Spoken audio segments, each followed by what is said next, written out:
Chapter 23:34. Noticing that Lu Li was on guard, the lady smiled and said again, "Young Master Huang, I mean you no harm. I want to make a deal with you. Can we go to my room?" An invitation from a pretty lady, to her room no less, would be thrilled and say yes right away. But Lu Li didn't answer. Instead, he gave the lady and the old man a meaningful look. After a moment, Lu Li nodded. He saw sincerity in the eyes of the lady and the old man. There was no trace of killing intent. Lu Li had just used the trace of Tao, which gave him a strong sense. If there was any killing intent, he could detect it. The lady bowed and then nodded to Lu Li. She led him to a cabin. The old man followed them, keeping a distance from Lu Li and the lady, which put Lu Li's mind at ease. They went into a cabin, but the old man didn't. The cabin was the same as Lu Li's, but with some decorations. It was more elegant, and there was a fragrance. "I will activate the inhibition formation." The lady smiled. After Lu Li's confirmation, she activated the inhibition formation in the cabin. Many people would see a man and a lady alone in a room. That being said, the lady didn't care about her reputation, so why would Lu Li? There was a small square table in the cabin. The lady knelt on the ground, took out some tea, and began to boil it. Lu Li sat across from her, watching her cook. The lady must be from a prestigious family. Her movements were elegant. Clearly, she had been trained since she was a child. She was beautiful and had a nice smell. She had a nice temperament as well. That being said, Lu Li was calm.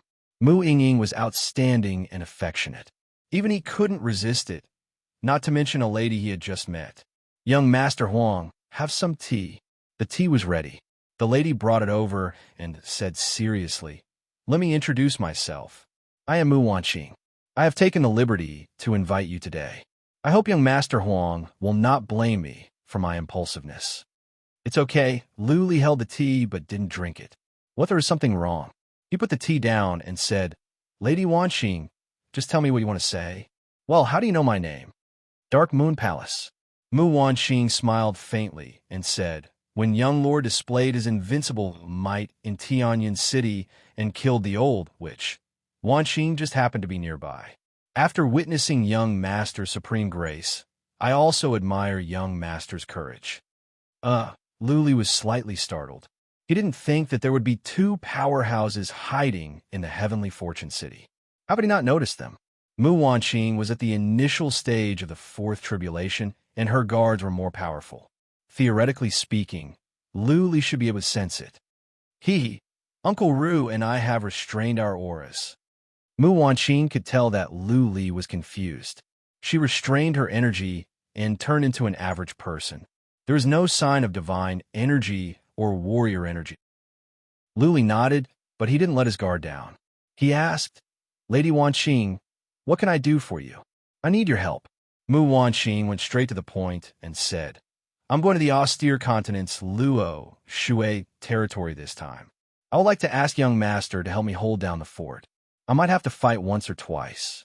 Rest assured, young master, if you don't do anything, I'll give you 2 billion godstones.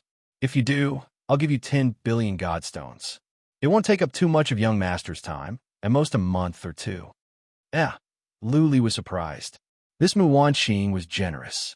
She would give him 2 billion godstones without doing anything. Could it be that she valued his combat strength? If she had really witnessed the battle where he killed the old witch, then it would be understandable. Lu Li had hundreds of millions of godstones with him, but he was in need of them. Just because he was at the austere continent didn't mean that he would go to the Broken Sword Mountain of the Yin family. The Broken Sword Mountain was at the center of the continent. The austere continent was much larger than the Ziyang continent. It would cost Lu Li a lot to teleport there.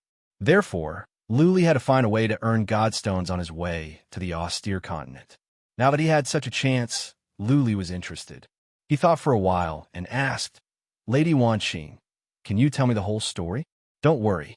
I will not say a word no matter what. I can make an almighty oath." "No." Mu Wanqing shook her head and said, "I believe in young master's character. You can enforce justice on behalf of heaven and kill the old witch. You are a hero, and I trust you." Mu Wanqing thought about it and asked, "Young master, are you familiar with the austere continent?" Luli was confused. He shook his head and said, "This is the first time I've left the Ziyang continent. I know little about the austere continent." "Oh." Mu Wanqing nodded and explained, "I was born in the Mu family of the Luo Shui region at the austere continent. The Mu family used to be powerful, and we once had a powerful lord. But thousands of years ago, there was a catastrophe. Many powerful warriors of the immediate Mu family died, and the family gradually declined. In my grandpa's generation, the immediate Mu family was even weaker. Even though my grandpa was the family patriarch, he was often suppressed by the collateral branches. They even colluded with enemies to assassinate my father. They forced me to marry a playboy from a wealthy family. I didn't want to. On the day of the wedding, I ran away to the Ziyang continent and went to my mother's family." Mu Wanqing's eyes reddened as she spoke. She seemed to be thinking of the painful past, which made her sad. Luli handed her a handkerchief. She wiped her eyes, forced a smile, and said, "I didn't want to go back for the rest of my life. But recently, I heard that my grandpa is seriously ill and that he is about to die. The branches of the family are going to work together to take over the family patriarch. I am worried that my brother will be at a disadvantage. So I asked Uncle Ru to go back with me to suppress the branches so that my brother can become the new family patriarch. I am worried that Uncle Ru and I are not strong enough to control the situation. That is why I asked young Master Huang to help me." The story was not complicated. It didn't seem to be a problem. The old, which was at the middle stage of the fourth tribulation. Several warriors at the middle stage of the fourth tribulation were killed by Luli. Mu Wanqing saw that Luli was strong and wanted him to help. It was reasonable. Luli thought about it, and then asked a critical question. "How many powerful warriors do you have in the collateral branches? How powerful are they?" "There are 34 warriors at the fourth tribulation." Mu Wanqing explained. 7 are on our side, 13 are neutral, 14 are against or even hostile. 5 are at the middle stage of the fourth tribulation. The most powerful one is Chief Patriarch. It is said that he is very close to the latter stage of the fourth tribulation. Okay. Luli kept a straight face, but he was speechless. On the side of the immediate family, there were only 7 patriarchs on their side. Twice as many were against them. One of them was suspected to be at the latter stage of the fourth tribulation. The immediate family of the Mu family was in a miserable state. As far as Luli was concerned, there was no difference between a family and a force. The immediate family was just one branch. If this branch could not make it, then they would abdicate and let a stronger branch take over. Only in this way could the family grow stronger and stronger. If the family was not strong enough, and they had to occupy the position, it would make the family weaker and weaker. Chapter 23:35. Seeing that Luli didn't say anything, Mu Wanqing said with certainty, "Young Master Huang, I have asked you to help me hold the fort. If we need to make a move, Uncle Ru will defend against Chief Patriarch. You just need to help me kill the rest of the elders. I believe that after killing a few elders, everyone will behave themselves. I don't need to fight a warrior at the later stage of the fourth tribulation." Luli was relieved. Even the old, which almost killed him. If it was a warrior at the later stage of the fourth tribulation, it would be hard for him to kill him. He might even lose his life. If he didn't have to fight a warrior at the later stage of the fourth tribulation, then he could think about it. He was just passing by, and he was going to the central region of the chilly winterland. It was okay for him to help out and get some money. "I am thinking," Luli said after some hesitation, "even if you help your brother become the family patriarch, are you going to stay there all the time? If your brother is not capable and cannot convince people, then what is the point of him becoming the family patriarch?" "My brother is a genius." Mu Wanqing's expression softened. She said, "My brother is much younger than me, and he has reached the fourth tribulation. In a few decades or 100 years, he will become a super powerful warrior. By then, revitalizing the Mu family will be a piece of cake." "Okay." Luli shrugged and said, "I need to think about it. I will give you an answer when we are close to the chilly winterland." "Oh."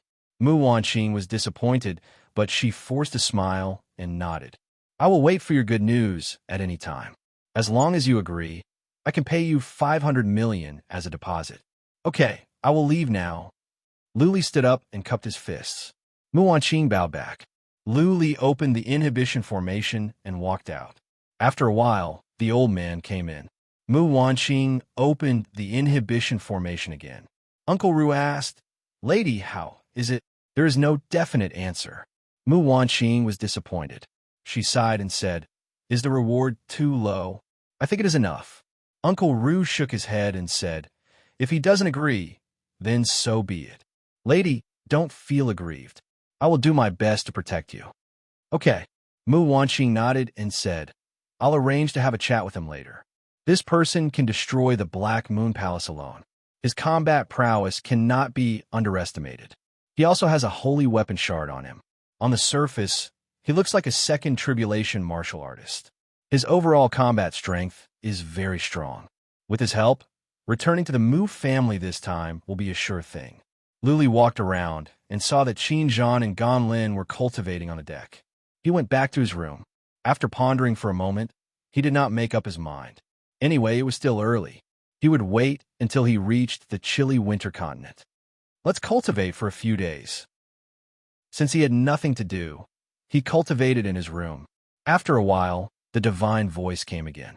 Luli realized that when he was in closed-door cultivation, the divine voice could still be heard in his mind. Even his cultivation was disrupted. He immediately entered the illusory realm so that Shunin would not be able to disturb him. He continued to cultivate. He cultivated the bone refining technique while cultivating his divine power. At the same time, he comprehended the marks of the Great Tao. Recently, Luli had been studying the trace of the Great Tao. He felt the trace of the Great Tao was like a book that contained the secrets of heaven and earth. Just some of it was enough for him to eat more than he could chew, let alone learn all of it. Therefore, he almost stopped studying fundamental principles. Whenever he had the time, he would study the marks of the Great Tao. If he could learn more, he would be able to acquire more powerful skills. Clatter, clatter, while he was comprehending it, he could vaguely hear the sound of the waves. He had already entered a dreamlike state and had completely shut off his six senses. He could not hear any sounds from the outside world. This divine sound was too mystical. It actually resounded directly within his soul. So annoying. Hearing the sound of waves, Luli felt annoyed. He could not calm down to study. It was like a person sleeping with a fly buzzing in his ear. Even if he could fall asleep in a daze, he would not be at peace. Never mind. Let me take a rest. After a while, Luli could not calm down. He stopped studying the marks of the Great Tao. Instead, he focused on refining his bones and divine energy so that he would not be disturbed. 2 hours later, the divine voice disappeared. Luli went back to studying the marks of the Great Tao. Walala, walala, after more than 4 hours, the waves below once again sounded with a divine sound. Together with the addition of a flock of red birds flying over nearby, the divine sound became a bit more powerful and also a lot more mysterious. Is there an end to it? Luli was annoyed. The divine voice would come out every once in a while. He could not cultivate for half a year, right? Never mind. I will focus on refining my bones. After a while, Luli could not calm himself down. He was about to stop when his soul trembled. What is going on? Luli was trembling in fear. Just now, he had a vague feeling that a trace of the Great Path trembled. It was like a string being plucked. The trace of the Great Tao moved. Luli was dumbfounded. He had more than 3,000 marks of Great Tao in his body, and they were all imprinted in his bones. How did he move just now? Luli thought he was wrong. He cultivated again and tried to sense the divine voice while studying the trace of the Great Tao to see if he was wrong. Bang! All of a sudden, a trace of the Great Tao trembled. This time, Luli was right. The trace of the Great Tao did move. His soul was trembling. His mind was spinning as he tried to figure out why this was happening. Is the divine voice connected with the trace of the Great Tao? It resonated with the trace of the Great Tao. So the trace of the Great Tao is affected? Luli thought of a possibility. He was overjoyed. If that was the case, it would be beneficial for him to study the fundamental principle of the divine voice or the trace of the Great Tao. Luli was not sure how much it could benefit him, but if he could figure out why the trace of the great Tao was trembling, he would gain a lot. Luli entered the state of illusion at once. He began to focus on the divine voice while studying the trace of the great Tao. A moment later, another trace of the great Tao trembled. Bang, bang, bang. As time went by, the traces of the great Tao trembled in a rhythmic manner. Luli tried to sense the divine voice. He found that the pattern of the trace of the great Tao and the rhythm of the divine voice overlapped. The divine voice has resonated with the trace of the great Tao.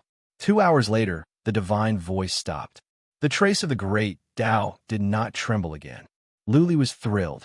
He was certain that the movement of the trace of the great Tao was related to the divine voice. Luli still did not know why the trace of the great Tao would resonate with the divine voice and what he could gain from it. Chapter 23:36. Once again, Luli felt he had opened the door to a whole new world. The divine sound could match with his trace of the great Tao.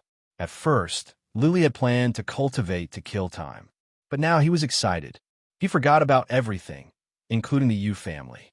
He forgot that this was not the safest time. He forgot about Qin Zhan, Gan Lin, and Mu Wanqing. He focused all his attention on the divine sound.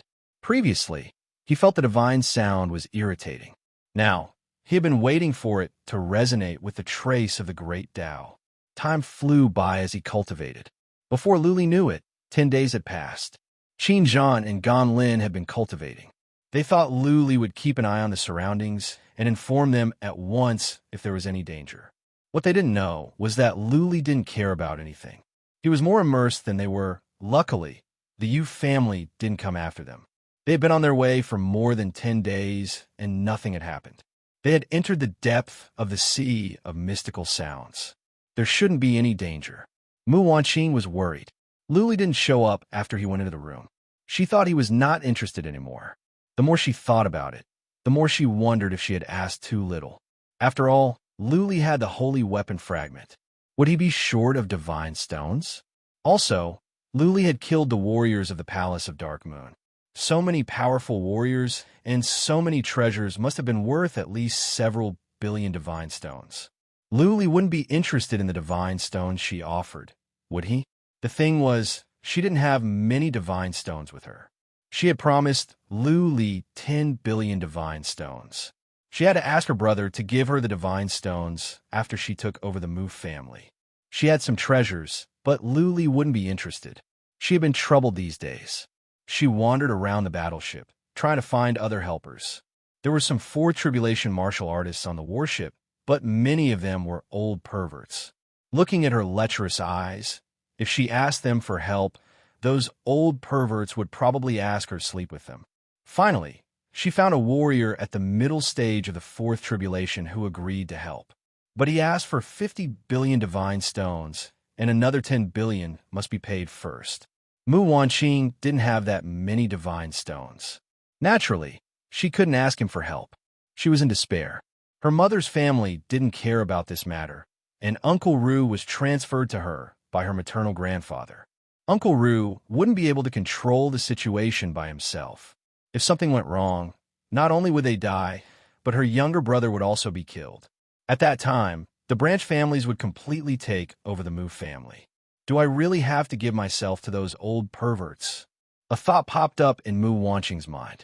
Then, she started trembling out of fear. Back then, she had fled to the Purple Sun continent alone because she was dissatisfied with her clan's arrangements. She had kept her chastity for many years. Now, she had to serve a wolf with her body. How could she accept this? Mu Wanqing was worried all day long. The closer they got to the chilly winter continent, the more worried she became. If they reached the chilly winter continent, the Mu family would definitely receive the news. At that time, it would be somewhat unjustifiable for her to look for someone from the outside. Now, she was looking for someone who could be said to be a powerhouse from her maiden family. In this way, the people of the Mu family would have nothing to say. Time passed quickly, and 2 months had passed. Because it was the Divine Sound Territory's super warship, no one dared to stop it, even though the Divine Sound Ocean was very chaotic. On the way, they also encountered a battle. Two powerhouses were fighting fiercely. When the two realized that it was the Divine Sound Territory's warship, they flew far away at the same time. They didn't dare to attack the warship. More and more people sat on the deck. They were all trying to comprehend the Divine Sound. However, after such a long time, no one had gained anything. It seemed that this Divine Sound wasn't something that could be comprehended just because one wanted to. Mu Wanqing contacted a few more people and negotiated repeatedly. In the end, she didn't gain much. Only two early-stage Fourth Tribulation cultivators were willing to go and cheer, but they wouldn't attack. The asking price was 2 billion divine stones. Mu Wanqing didn't agree for the time being. Early-stage Fourth Tribulation cultivators weren't very useful. If she went, she wouldn't be able to intimidate the Mu family's powerhouses. There was an old pervert who had been very attentive recently. He said that Mu Wanqing would accompany him for 2 months. If he helped Mu Wanqing wipe out the Mu family, he could kill whoever he wanted. This old pervert was only at the mid-stage Fourth Tribulation realm. He was about the same level as Uncle Ru. How dare he say that he could kill whoever he wanted? He probably wanted to sleep for 2 months for nothing and then run away as soon as they arrived at the chilly winterland. Another 1.5 months passed. The person who was seated cross-legged on the deck suddenly waved his hand. Next, the surrounding space rippled and ripples spread out. Next, a series of strange sounds rang out in the minds of everyone nearby. All the people cultivating on the deck were alarmed. Even many warriors were alarmed. Some powerful warriors were stunned. They looked at a young man sitting on the deck. Qin Zhan. Gan Lin opened his eyes. He was surprised to see that it was Qin Zhan who waved his hand. Then, joy and envy appeared on his face. Gan Lin and Qin Zhan studied it together. He was inspired a long time ago. He had been in closed-door cultivation for such a long time, but he didn't gain anything. He didn't expect that Qin Zhan had learned the fundamental principle of divine sound. Where is Lu Li? Gan Lin noticed that many people were paying attention to Qin Zhan. He was afraid that someone was up to no good. He used psychic power to check the battlefield, but didn't see Lu Li. Seeing that Lu Li's cabin was closed, Gan Lin went to Lu Li's cabin. He knocked on the door, but Lu Li still didn't respond. Gan Lin had to come back and sit next to Qin Zhan to protect him. But violence was not allowed on the battleship. Gan Lin was not too worried. Clearly, Qin Zhan had just started. He was most afraid of being interrupted. Gan Lin was on guard. The people nearby didn't act rashly. If Qin Zhan was disturbed, he would risk his life when he woke up. This guy is lucky. He can learn the fundamental principle of divine sound. It doesn't seem powerful, but it is one of the supreme, fundamental principles.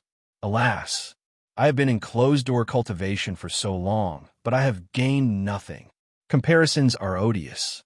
A group of people sighed with emotion. Even some Fourth Tribulation experts revealed looks of envy. The true meaning of divine sound was very powerful.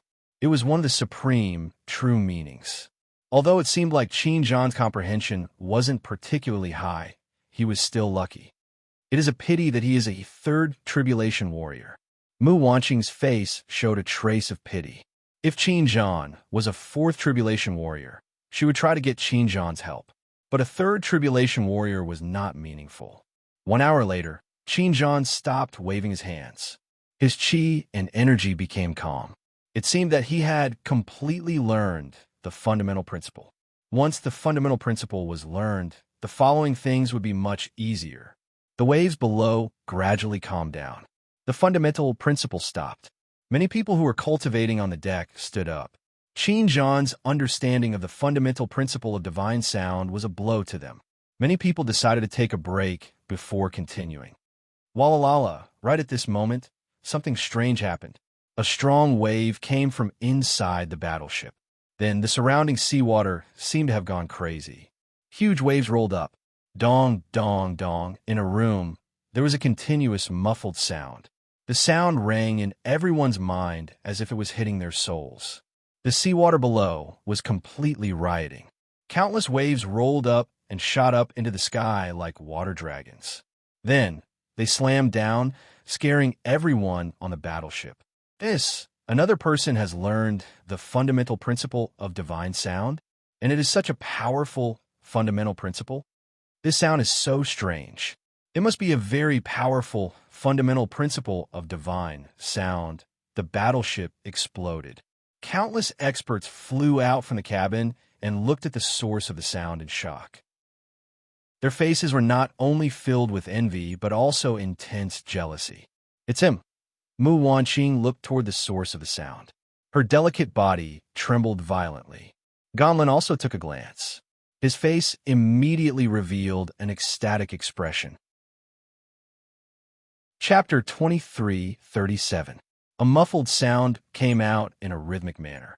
Every time the sound was heard, waves would rise in the nearby seawater, lapping at the battleship and making strange noises. Space was trembling and rippling. Wind was raging in the sky, making whistling sounds as well. Together with the sound of water and the muffled sound, it formed a strange rhythm. Not only the battleship on this side, but those on the other two ships were alarmed as well. They all used psychic power to check one cabin. The patterns on the super battleship were strong. Average warriors could not use psychic power to see inside. Therefore, they only knew that someone had learned a fundamental principle of sound, a powerful one, but they did not know who it was. The Sea of Sound was a miraculous place. Every now and then, sounds would come out from the sea. There were many miraculous laws in the sea. Some were weak and some were strong, but all of them were difficult to learn. Many warriors have been studying here for 10,000 years without gaining anything. Today, there were two people on the battleship that had learned the fundamental principle of sound, and another one had learned a powerful one. How could they not be surprised and envious? Mu Wanqing's eyes glowed. Luli was already strong. Now, he had learned a powerful law of sound. Wouldn't he be more powerful? If Luli agreed to help her, then this trip would be a smooth one. Ganlin was the happiest. He was happy for the two of them. At the same time, he was a bit disappointed. He himself had not made much progress while his two buddies were improving by leaps and bounds. Anyone would be disappointed. Luli's strange situation lasted for over 2 hours. When he stopped, the waves calmed down as well. The excitement on the battleship lasted for over 2 hours. Everyone had calmed down. No matter how powerful a law was, it belonged to someone else and had nothing to do with them. Qinjian was still in closed-door cultivation. Ganlin had to protect him. Luli would need some time to consolidate his power. It would take at least half a month for them to confirm what fundamental principle Luli had learned. Mu Wanqing could not sit still. She did not go back to her room. Instead, she sat in the tea house, waiting for Luli to come out. Many men wanted to come over and strike up a conversation, but this time, Mu Wanqing ignored them all. Uncle Ru sat by the side and stopped all the flies from approaching. After sitting there for 7 to 8 days, Qinjian came out of seclusion with a face full of excitement. He had comprehended a true intent that was very strong compared to his previous true intent. He believed that after cultivating for a while, he would be able to break through to the fourth tribulation realm. Many people came over to inquire, but Qinjian didn't say much. He only said a few perfunctory words and then pulled Ganlin to drink. Although Ganlin was a bit disappointed in his heart, he didn't dare to show it at this moment. He happily drank with Qinjian. Qinjian was even happier to know that Luli had learned the fundamental principle of divine sound as well. The two of them drank for half a day and spent more than 100,000 divine stones. After that, Qinjian and Ganlin continued their closed-door cultivation while waiting for Luli to come out. Qinjian told Ganlin the secret he comprehended and told him to relax and not to deliberately comprehend. As Luli said, when the time came, it would come.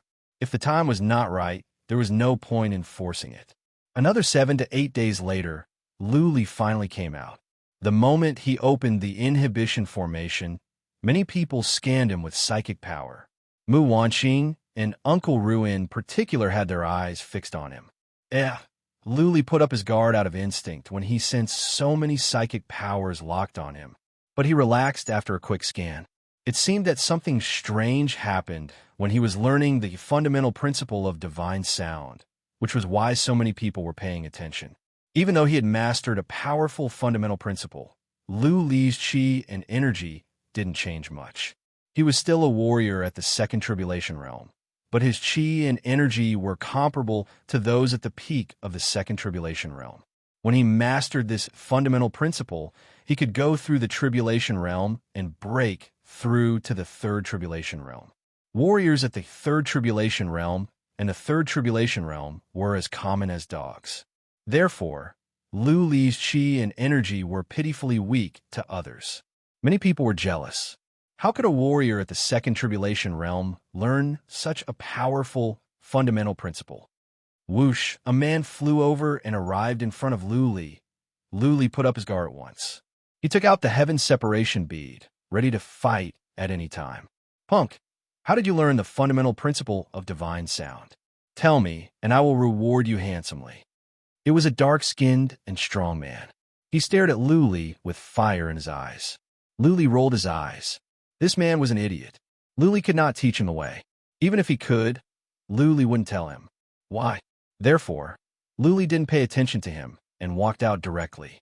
That man was at the peak of the third tribulation realm. Seeing that Lu Li didn't pay attention to him, he was enraged. He reached out his hand, trying to grab Lu Li's shoulder. What are you doing? Lu Li moved aside and glared at him. If they were not on the battleship, Lu Li would have taught this man a lesson. Lu Li looked at him coldly and said, "You want to fight here?" Many warriors had their eyes on Lu Li. Hearing Lu Li's words, a team leader said at once, "Don't make trouble or you will be kicked out of the battleship." The warrior at the peak of the third tribulation realm quieted down and glared at Lu Li. Lu Li shrugged and walked over to Qin Zhan and Gan Lin. The two warriors had been alerted. They walked over to Lu Li with a smile. Qin Zhan was in a good mood. He walked over in strides, cupped his fists, and said, "Congratulations, boss." Boss. Everyone was surprised. Lu Li's realm was so low, and yet he was their boss. It seemed that one could not judge a book by its cover. Lu Li didn't dare to be too ostentatious, since so many people were paying attention to him. He dragged Qin Zhan and Gan Lin into the tavern and found a private room to sit down. For the convenience of discussion, there were divine glyphs in the private room. Lu Li ordered some wine and activated the inhibition formation. Qin Zhan asked with excitement, "Boss, what kind of fundamental principle have you learned?" "I don't know." Lu Li's answer confused the two warriors. How could he not know what the fundamental principle he had learned was? Lu Li explained with a forced smile, "I have just started. I feel the fundamental principle is broad and profound. I think I can only understand it after I understand it completely. It must be very advanced." Qin Zhan and Gan Lin were envious. Lu Li nodded with a smile. The fundamental principle must be advanced. The fundamental principle resonated with the trace of the great Tao. Lu Li had learned it through the trace of the great Tao. What was more, he didn't know what the fundamental principle was exactly. He felt he had just started and he had only seen the tip of the iceberg. The three of them chatted for a while and drank some celebratory wine. Seeing that Gan Lin was disappointed, Lu Li gave him some words of encouragement. Being a cheerful person, Gan Lin cheered up soon. Buzzing, an hour later, the divine glyphs in the private room began to tremble. Lu Li pulled a long face. He thought someone was here to pester him endlessly. When he opened the divine glyphs, he realized it was Mu Wanqing, young Master Huang. Chapter 23:38. It was understandable that Mu Wanqing would come again, but Lu Li didn't expect her to be in such a hurry. Now that she had come, Lu Li couldn't turn her down. He nodded and said, "Sure." Mu Wanqing was delighted. She saluted again and said, "At dusk, please come to my cabin. Wanqing is waiting for you." Mu Wanqing left with a blushing face. Qin Zhan and Gan Lin jeered at once. Qin Zhan said, "I can't believe that Lu Li has hooked up with a beauty without anyone knowing. I will give her 9 points." Gan Lin grinned and said, "Lu Li is getting better at flirting. Look at the beauty. She said we are not talking here. She wants to invite Lu Li to her cabin. It is so obvious. She wants to ask Lu Li to spend the night." Qin Zhan and Gan Lin laughed obscenely. Lu Li didn't feel embarrassed at all. He waved his hand and said, "It is not what you think. I really have something to do." "Understood." Qin Zhan snapped his fingers and said, "Human relations are important. This is a serious matter." Ha ha ha. Luli laughed. It was a rare time to be with the two. It was a time for him to open his heart and relax. He drank with them for a while. At dusk, a flock of redbirds flew over and chased after the battleship of their own accord. Recently, there would be thunder and lightning from time to time in this area. Occasionally, there would be a whirlwind. The battleship slowed down so the redbirds could catch up with it. The sky was filled with red birds chasing after the warship. It was a very good picture. Luli went back to his cabin to take a bath. He didn't have any other thoughts. He reeked of alcohol, and he was afraid of losing his manners. Under the watchful eyes of many people, he went into Mu Wanqing's cabin, which aroused jealousy. Many people had their eyes on Mu Wanqing, a beauty, but she didn't give them any face. Uncle Ru was quite powerful.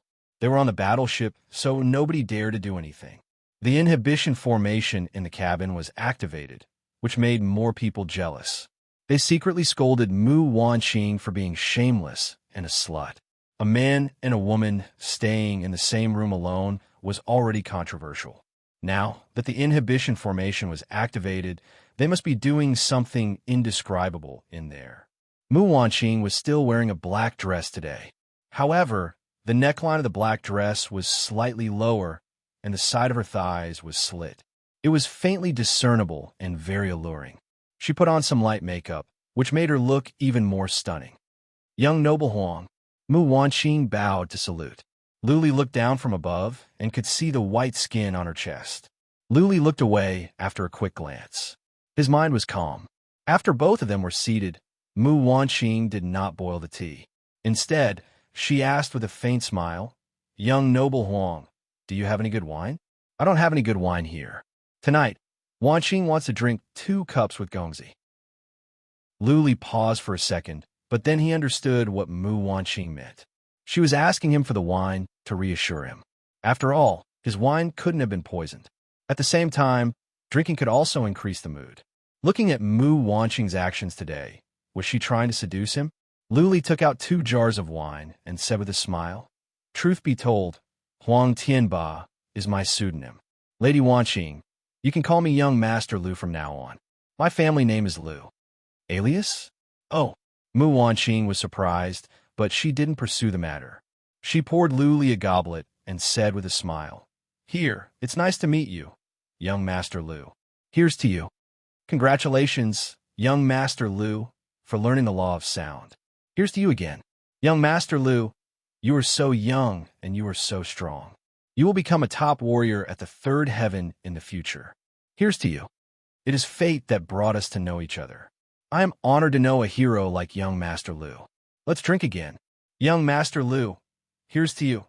For almost an hour, Mu Wanqing kept on toasting Luli, using all kinds of excuses. Luli didn't refuse. The wine was not intoxicating. When he was really tipsy, he could use divine energy to get rid of it. After a jar of wine, Luli seemed to be fine. But Mu Wanqing's cheeks were flushed and she was burning.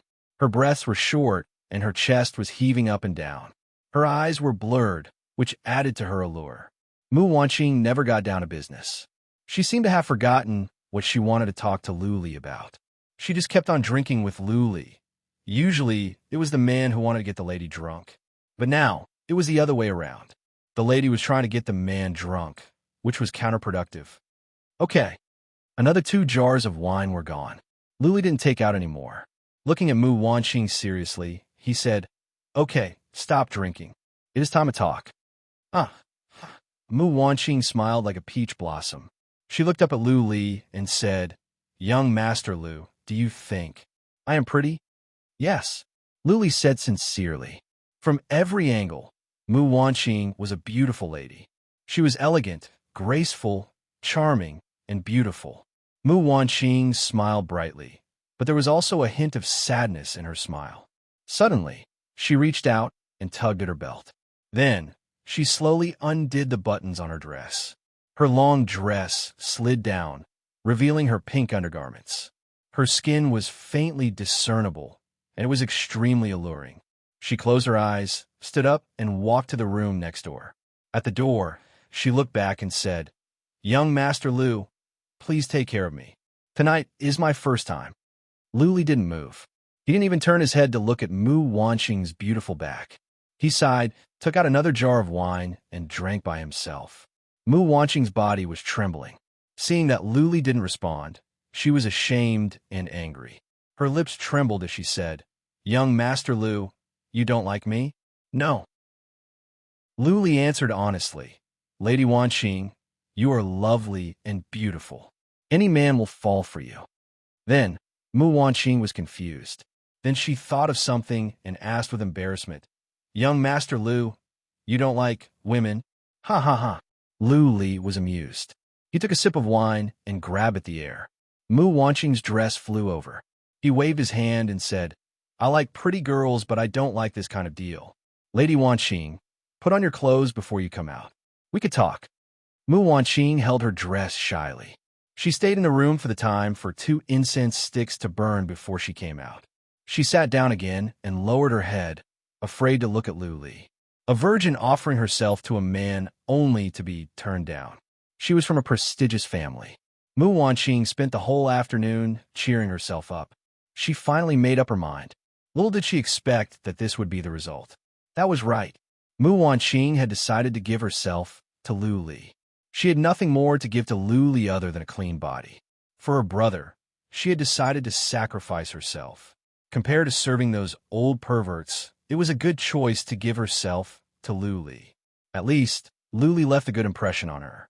Lu Li poured Mu Wanqing a goblet of wine and said with a smile, I agree to your proposal. But when I finish what I want, you must give me the 10 billion divine stones. Ah. Chapter 23:39. Lu Li didn't think he was a good man, but he had his principles and bottom line. He was a normal man. He would be tempted by pretty girls, but he would not go so far as to take her body for a deal. He agreed to help Mu Wanqing for 2 reasons. For one, it was along the way. For another, he did need the divine stones. Of course, he and Mu Wanqing had made a pact. If things went wrong and he was in danger, he would leave. He could not get himself into trouble just to help someone. What was more, Qin Zhan and Gan Lin would be with him. He didn't want to implicate them. Mu Wanqing was ready to sacrifice her body in exchange for Lu Li's help. She didn't expect that Lu Li would agree to her terms. Mu Wanqing was happy and frustrated at the same time. For the first time, she doubted her own charm. Could it be that she wasn't charming enough to move Lu Li? After a while, Lu Li and Mu Wanqing agreed that they would leave together when they arrived at the destination. Mu Wanqing would pay for the transportation to the Luo Shui region. Mu Wanqing didn't have to pay the deposit first. She would ask the Mu family to pay when the deal was done. Mu Wanqing agreed immediately. Lu Li opened the inhibition formation in the room and walked out. The door was not high. Lu Li's back seemed to be very tall. Mu Wanqing was born in a big family. She was used to seeing despicable people. Everyone would resort to unscrupulous means for their own interests. Few were upright and righteous. When Lu Li destroyed the palace of Dark Moon, he said he was doing justice. Now, he was helping and didn't take advantage of her. Mu Wanqing's impression of Lu Li was elevated. Lu Li went back to closed-door cultivation. He wanted to study the fundamental principle of sound. He wanted to see if he could learn it before they arrived at the chilly winterland. The fundamental principle could be learned because of the resonance between the divine sound and the trace of the great path. Along the way, there would be constant sounds that would resonate with the trace of the great path. In this way, Lu Li could learn it faster.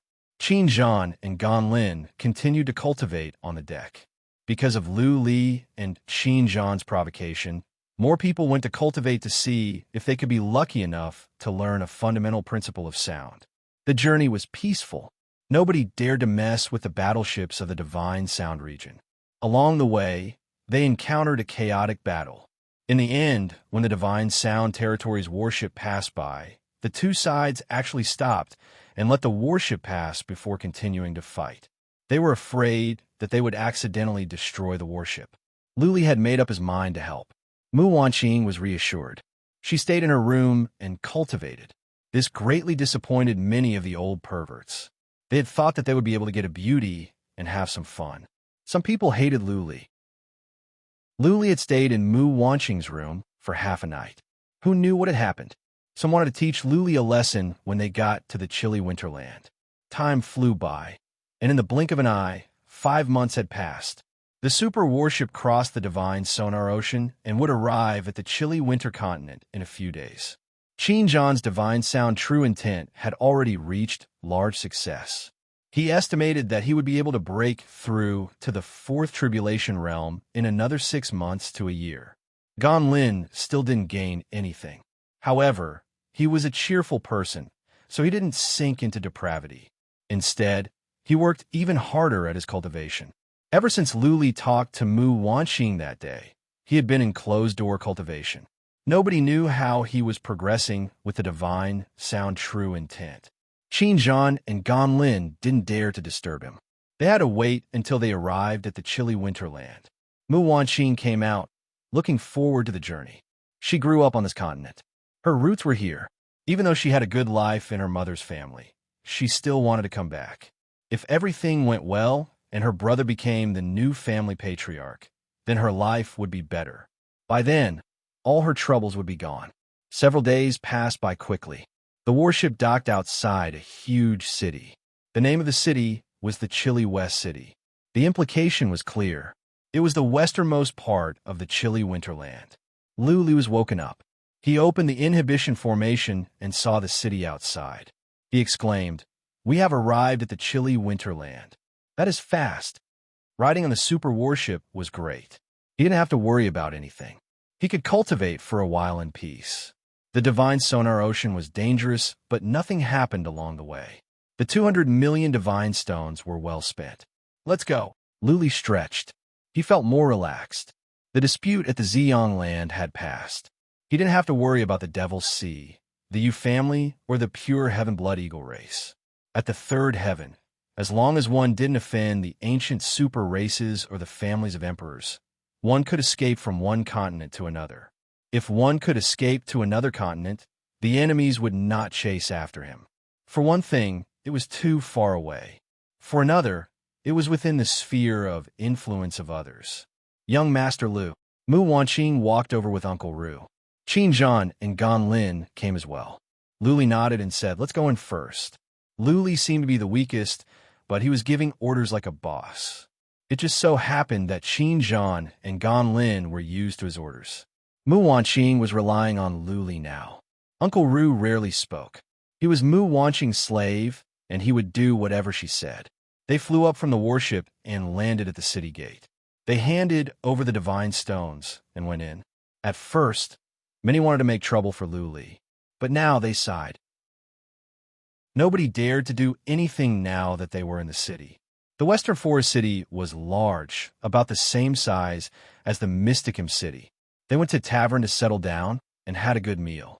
Then, Luli asked Qin Zhan to buy some maps and gather some information. Uncle Ru left as well.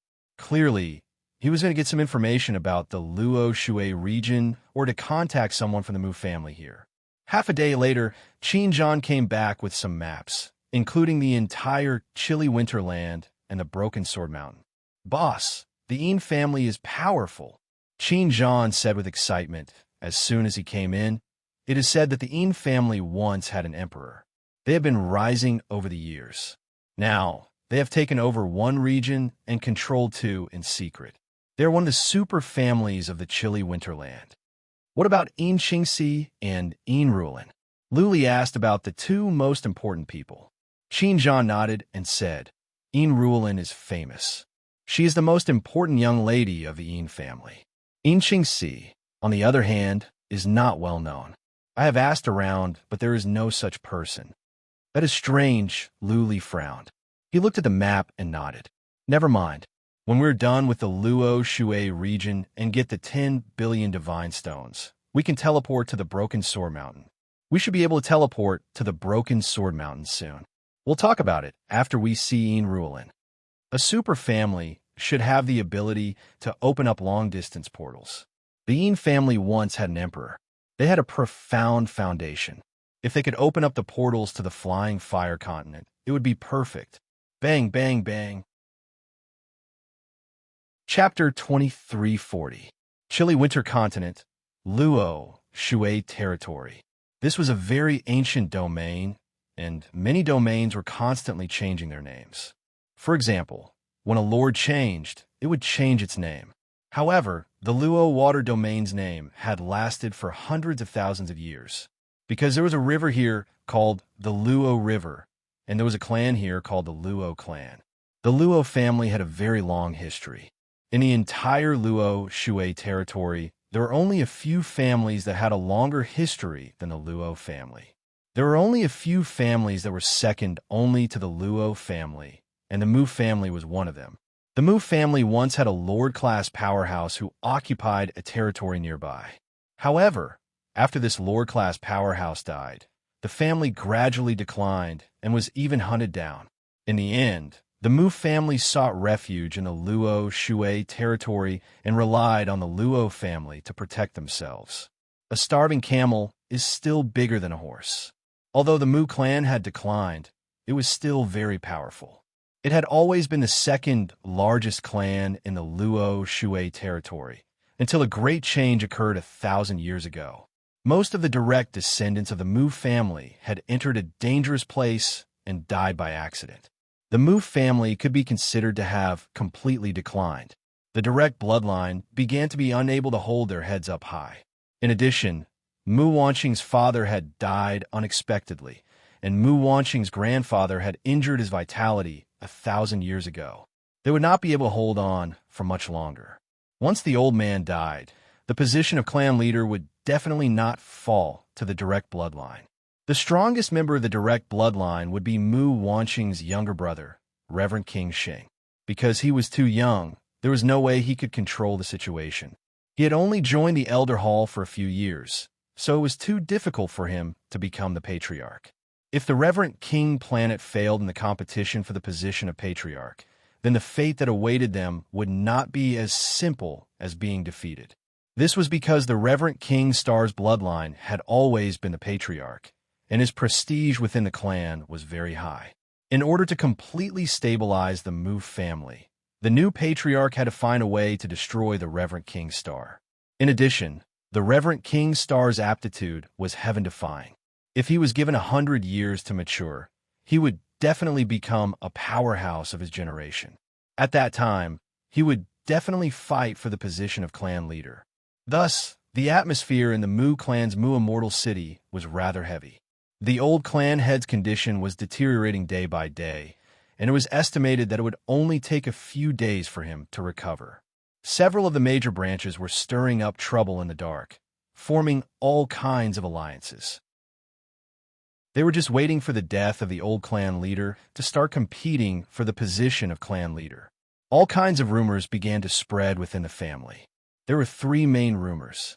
The first was about how hard the Great Elder had worked for the family, how much he had contributed to the family, and how much he had sacrificed for the family. The other rumor was about the Great Elder. It was said that the Great Elder had recently comprehended some kind of powerful divine ability, and his combat power had increased by a lot. There was also a rumor that the Great Elder's son was going to be engaged to a young lady of the Luo family and would receive the full support of the Luo family. There was another rumor, but it was a bad one. He said that the Reverend King planet was innately malevolent, and that not only had his father been cursed to death, but even the old patriarch had been cursed to death. He said that he had a baleful ghost body, and that his entire clan might be cursed to extinction by him. It was obvious. These rumors had been purposefully spread by someone to build momentum for the Grand Elder and Grand Elder, as well as to suppress the Reverend King planet. Don't underestimate this kind of rumor. Anyone who wanted to be promoted needed support.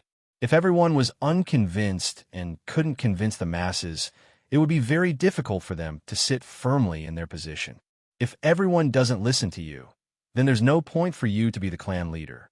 Dong, dong, dong. In the middle of the night, in the main hall of Mu Immortal City, the dull sound of a bell rang out. Countless people in the city immediately flew out and looked in that direction. Dong, dong, dong. The bell rang continuously, and the louder it got, the colder the hearts of the people in the city became. After the bell rang 99 times, countless people's faces were filled with grief. Many people knelt on the ground and wailed. 9 by 9 return a 1. Many big clans were actually similar. When the bell rang 99 times, it meant that the most important person in the clan had passed away. The other elders in the clan still had long lives and were in good health. The only explanation for this bell was that the old patriarch had passed away. Soon, the sound of crying came from main hall. The news had been confirmed. The old patriarch had passed away. The Mu family had lost a powerful cultivator and a good patriarch. The news gradually spread, and all the powerful cultivators of the Mu family who were outside hurried back. As long as they were members of the Mu family who had some ability, they all teleported to Mu Immortal City. The death of the patriarch was a big event. After the burial, the new patriarch would be born, and the people of the Mu family would come to pay their respects to the new patriarch. The death of the patriarch was a big event. All the big clans in the Luo Shui territory would come to pay their respects. The grand funeral lasted for half a month. Finally, the Mu family settled down. Of course, this was just on the surface. There was a lot of turbulence in the dark. On the third day after the funeral, all the 4 calamities of the clan gathered in the main hall for a family meeting to elect a new patriarch. Normally, there was no need to elect a new patriarch because Mu Wanqing's branch had always been the leader of the clan. It was always passed down from father to son and from son to grandson. There were many powerful cultivators in the direct branch. The position of the patriarch didn't belong to the other branches. Therefore, there was no such thing as choosing a new patriarch. Usually, the old patriarch would appoint the new patriarch. However, the old patriarch had been in a coma for a long time. He had been in a coma for more than a year and didn't leave any instructions. Therefore, under the second elder suggestion, all the elders and commanders of the clan gathered together to elect a patriarch. Reverend King Xing was filled with grief and indignation, but he had no choice but to suppress his anger. During this time, he had secretly sought out many elders, but all of their answers were ambiguous. They hadn't prepared a reply. There was even one person who had been a staunch supporter of the clan, but his tone seemed to be a bit off. The second elder presided over the meeting. His words were very smooth, saying that a country couldn't go without a leader, and that the clan couldn't go without an elder. The old patriarch hadn't left any instructions, and there were many voices in the clan. Therefore, this meeting was held to listen to everyone's opinions. Then a few commanders directly spoke up. Under normal circumstances, the selection of the patriarch was a matter for the elder hall. Commanders didn't have the right to participate in such a meeting, let alone speak up. However, there were many commanders who spoke up. Some said that the Grand Elder had contributed greatly to the clan, was powerful, and had high prestige. The position of patriarch had to be given to the Grand Elder, or else many people wouldn't be convinced. There were also commanders who said that the Grand Elder had both integrity and talent. In recent years, the Grand Elder had managed all of the clan's affairs, both big and small. The great clans in the outside world all approved of the Grand Elder, and the position of patriarch had to be given to the Grand Elder. Of course, there were also those who supported Reverend King Xing. After all, he was a direct descendant of the clan, and he was young and promising. Under his leadership, the clan would definitely be able to regain its former glory. All of the elders had long since decided on a candidate, and there was no point in saying anything more. In the end, they would definitely have to vote. The clan couldn't afford to have internal strife, and they couldn't afford to. The Mu clan was already so weak, and if they continued to fight amongst themselves, the clan would most likely be destroyed. The meeting went on for more than 6 hours before the voting finally began. Each of the 30-some elders had a vote, and the one with the most votes would become the new patriarch. The clan couldn't afford to have internal strife, and they couldn't afford to. The Mu clan was already so weak, and if they continued to fight amongst themselves, the clan would most likely be destroyed. Chapter 2341. The moment they arrived at the immortal city of Mu, Mu Wanqing felt like her eyes were brimming with tears. She was born here, grew up here, laughed here, and cried here. She had too many memories of this city, and it often appeared in her dreams. Even though she was living a good life at her mother's maiden home, she was living under someone else's roof. She always felt like a rootless duckweed. This was her root, her real home. She stood in the teleportation formation in a trance. There was a group of soldiers standing guard near the teleportation array. When they saw a few experts, especially Uncle Rue's powerful aura, the soldiers immediately tensed up. Many people were walking around in the city as well. Mu Wanqing's stunning appearance attracted many people's attention, but nobody recognized her. It was mainly because Mu Wanqing had been away for many years. She was of noble status and rarely showed herself in public. Therefore, people were not familiar with her. "Greetings, my lords." A team leader came over and saluted Mu Wanqing and Uncle Ru. Both of them were fourth tribulation warriors. For them, they were the most powerful warriors. The Mu family was in a precarious situation. Naturally, the warriors didn't dare to offend the big shots outside. After the salutation, the warrior looked at Uncle Ru and said, "Where are you from? What business do you have at the immortal city of Mu? If there is anything to be arranged, I will report it and ask the patriarchs to entertain you." "No, I know the way to the Hall of Patriarchs." Uncle Ru didn't say anything, but Mu Wanqing did. A command medallion appeared in her hand, startling the group of soldiers. They were all very familiar with this command medallion. It was the Reverend King's medallion, a medallion that only the most respected members of the clan could possess. "Let's go." Since Mu Wanqing came back to support her brother, she must be high profile. She waved her hand and left with Uncle Ru, Lu Li, Qin Zhan, and Gan Lin to the north. The group of soldiers looked at each other in dismay, but did not dare to stop them. The squad leader signaled with his eyes and brought two people to follow behind, while the other person quickly ran off to report to their superior. Mu Wanqing had an extraordinary bearing. She strode away with the four. Lu Li thought about it and sent a message to Qin Zhan and Gan Lin. Then they were put into the separation bead. Although Qin Zhan had comprehended the divine sound true meaning, he was only at the peak of Tier 3. He was not very useful here, let alone Gan Lin. This time there might be a big fight. For the sake of their safety and not to drag Lu Li down, putting them into the heaven separation bead was the most ideal situation. Mu Wanqing and Uncle Ru noticed this, but they didn't mind. Those two were too weak. Lu Li was more than enough. Lu Li had more than 100 wind warcraft. The two of them saw with their own eyes that Lu Li could defeat average warriors at the middle stage of the Fourth Tribulation with just the wind warcraft. Mu Wanqing led her people to the city Lord Manor. There were naturally soldiers guarding this place.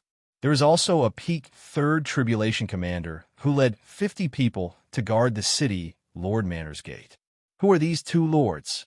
This commander had already received the voice transmission from the squad leader behind him. His attitude was very polite as he cupped his hands and said, "If the two sirs have anything to say, please report your names. I will immediately report it to the elders." The commander ignored Lu Li, who was at the peak of the Second Tribulation. As far as he was concerned, a warrior at the peak of the Second Tribulation must be a lackey. He didn't dress like a young master, either. Mu Wanqing showed the token in her hand again and said coldly, "Take me to the Reverend King planet." "Reverend King token?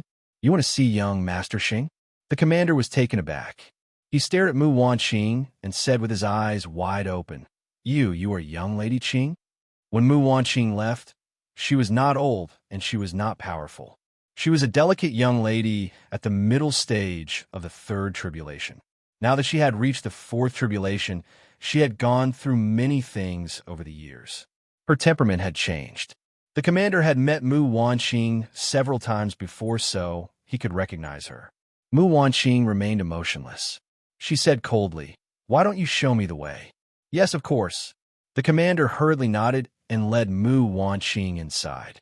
Although Mu Wanqing had been missing for many years, her name had not been removed from the family's genealogy, so she was still a young lady of the Mu family, the most distinguished young lady. Most importantly, this young lady had broken through to the Fourth Tribulation realm and had brought back a super expert. Uncle Ru's aura was too powerful, comparable to the Grand Elders. How could this commander dare to be disrespectful? The commander led them inside. He knew where the reverent king planet was, but he did not dare to bring them there. He could only lead them to a side hall and send someone to secretly inform the Grand Elder and Grand Elder. They were currently choosing a clan leader, so how could he bring Mu Wanqing and the others there? If he interfered with them, the elders would definitely tear him to shreds. Mu Wanqing followed him coldly, but she scanned her surroundings with her divine perception. She discovered that the city lord's manor was heavily guarded, far more so than usual. She had already learned of her grandfather's death on the way here, and judging from the situation in the city, he had already been buried. Something big must have happened for the clan to be so heavily guarded. The city was very calm, and it did not seem like something big had happened. The answer was obvious. The clan was choosing a clan leader. Mu Wanqing immediately scanned the area with her divine perception and locked onto the Elder's Hall. Seeing that the doors were tightly shut and that there were soldiers outside, she felt confident. She turned around and walked towards the Elder's Hall. Young Lady Qing. This commander belonged to the Grand Elder's faction. When he saw Mu Wanqing walking towards the Elder's Hall, he immediately became anxious. He chased after her and said, "The Grand Elder has ordered that no one is allowed to wander around today. Please wait in the side hall. I will send someone to inform the Grand Elder." "Uncle Ru." Mu Wanqing ignored this person and shouted in a low voice. Uncle Ru's body flashed, and he grabbed the person's neck with one hand before following Mu Wanqing step by step. And there were many soldiers nearby. When they saw that Uncle Ru actually dared to grab someone, they immediately acted as if they were facing a great enemy. They all surrounded them, and the soldiers in the nearby regions all gathered here. Scram! Mu Wanqing held the Reverend King's medallion in her hand and strode forward. Her charming face was cold, and she looked like a jade Rakshasa. Uncle Ru's aura was also released, and it instantly pressed down on the people nearby like mountains. The soldiers found it difficult to breathe, and their bodies trembled. "What's the matter?" The side door of the Elder's Hall opened, and an elder walked out. He immediately shouted, "Who dares to behave atrociously in our Mu clan?" Mu Wanqing stopped and looked at the elder. A faint smile appeared on her face, but no matter how one looked at it, it was a bit cold. She cupped her hands and said, "Wanqing greets 7th great uncle." "Wanqing?" The elder looked at Mu Wanqing, and after a few glances, he suddenly became furious and reprimanded. "Mu Wanqing, 18 years ago, you openly disobeyed the clan's orders and ran away from the marriage, causing the clan to lose face. You still have the face to come back. Moreover, you still dare to cause trouble in the clan. Do you think we don't dare to set up the clan's rules? What do you mean by causing trouble?" Mu Wanqing faintly smiled and said, "This servant offended his superior, and I only captured him. Is this considered causing trouble? Besides, did I ever agree to this wedding? You didn't even ask for my opinion and directly asked me to marry someone else. Is this fair to me?" Chapter 2342. 7th Great Uncle's seniority was very high, but his strength was not very high, and his status was indeed not particularly high. Mu Wanqing's forceful retort almost made 7th Great Uncle vomit blood. If it weren't for the fact that Mu Wanqing's strength was about the same as his, and that she had Uncle Ru behind her, 7th Great Uncle would have definitely asked someone to take her down. Whoosh, whoosh, whoosh. More and more of the clan soldiers were alerted and gathered here. Everyone heard the conversation between 7th Great Uncle and Mu Wanqing, and countless soldiers had a look of surprise on their faces. The eldest daughter of the clan, who had been missing for many years, had returned. Moreover, she had brought a supreme expert with her. Moreover, she had openly prepared to cause a huge ruckus in the clan. She had taken down a commander and had forcefully confronted the elders.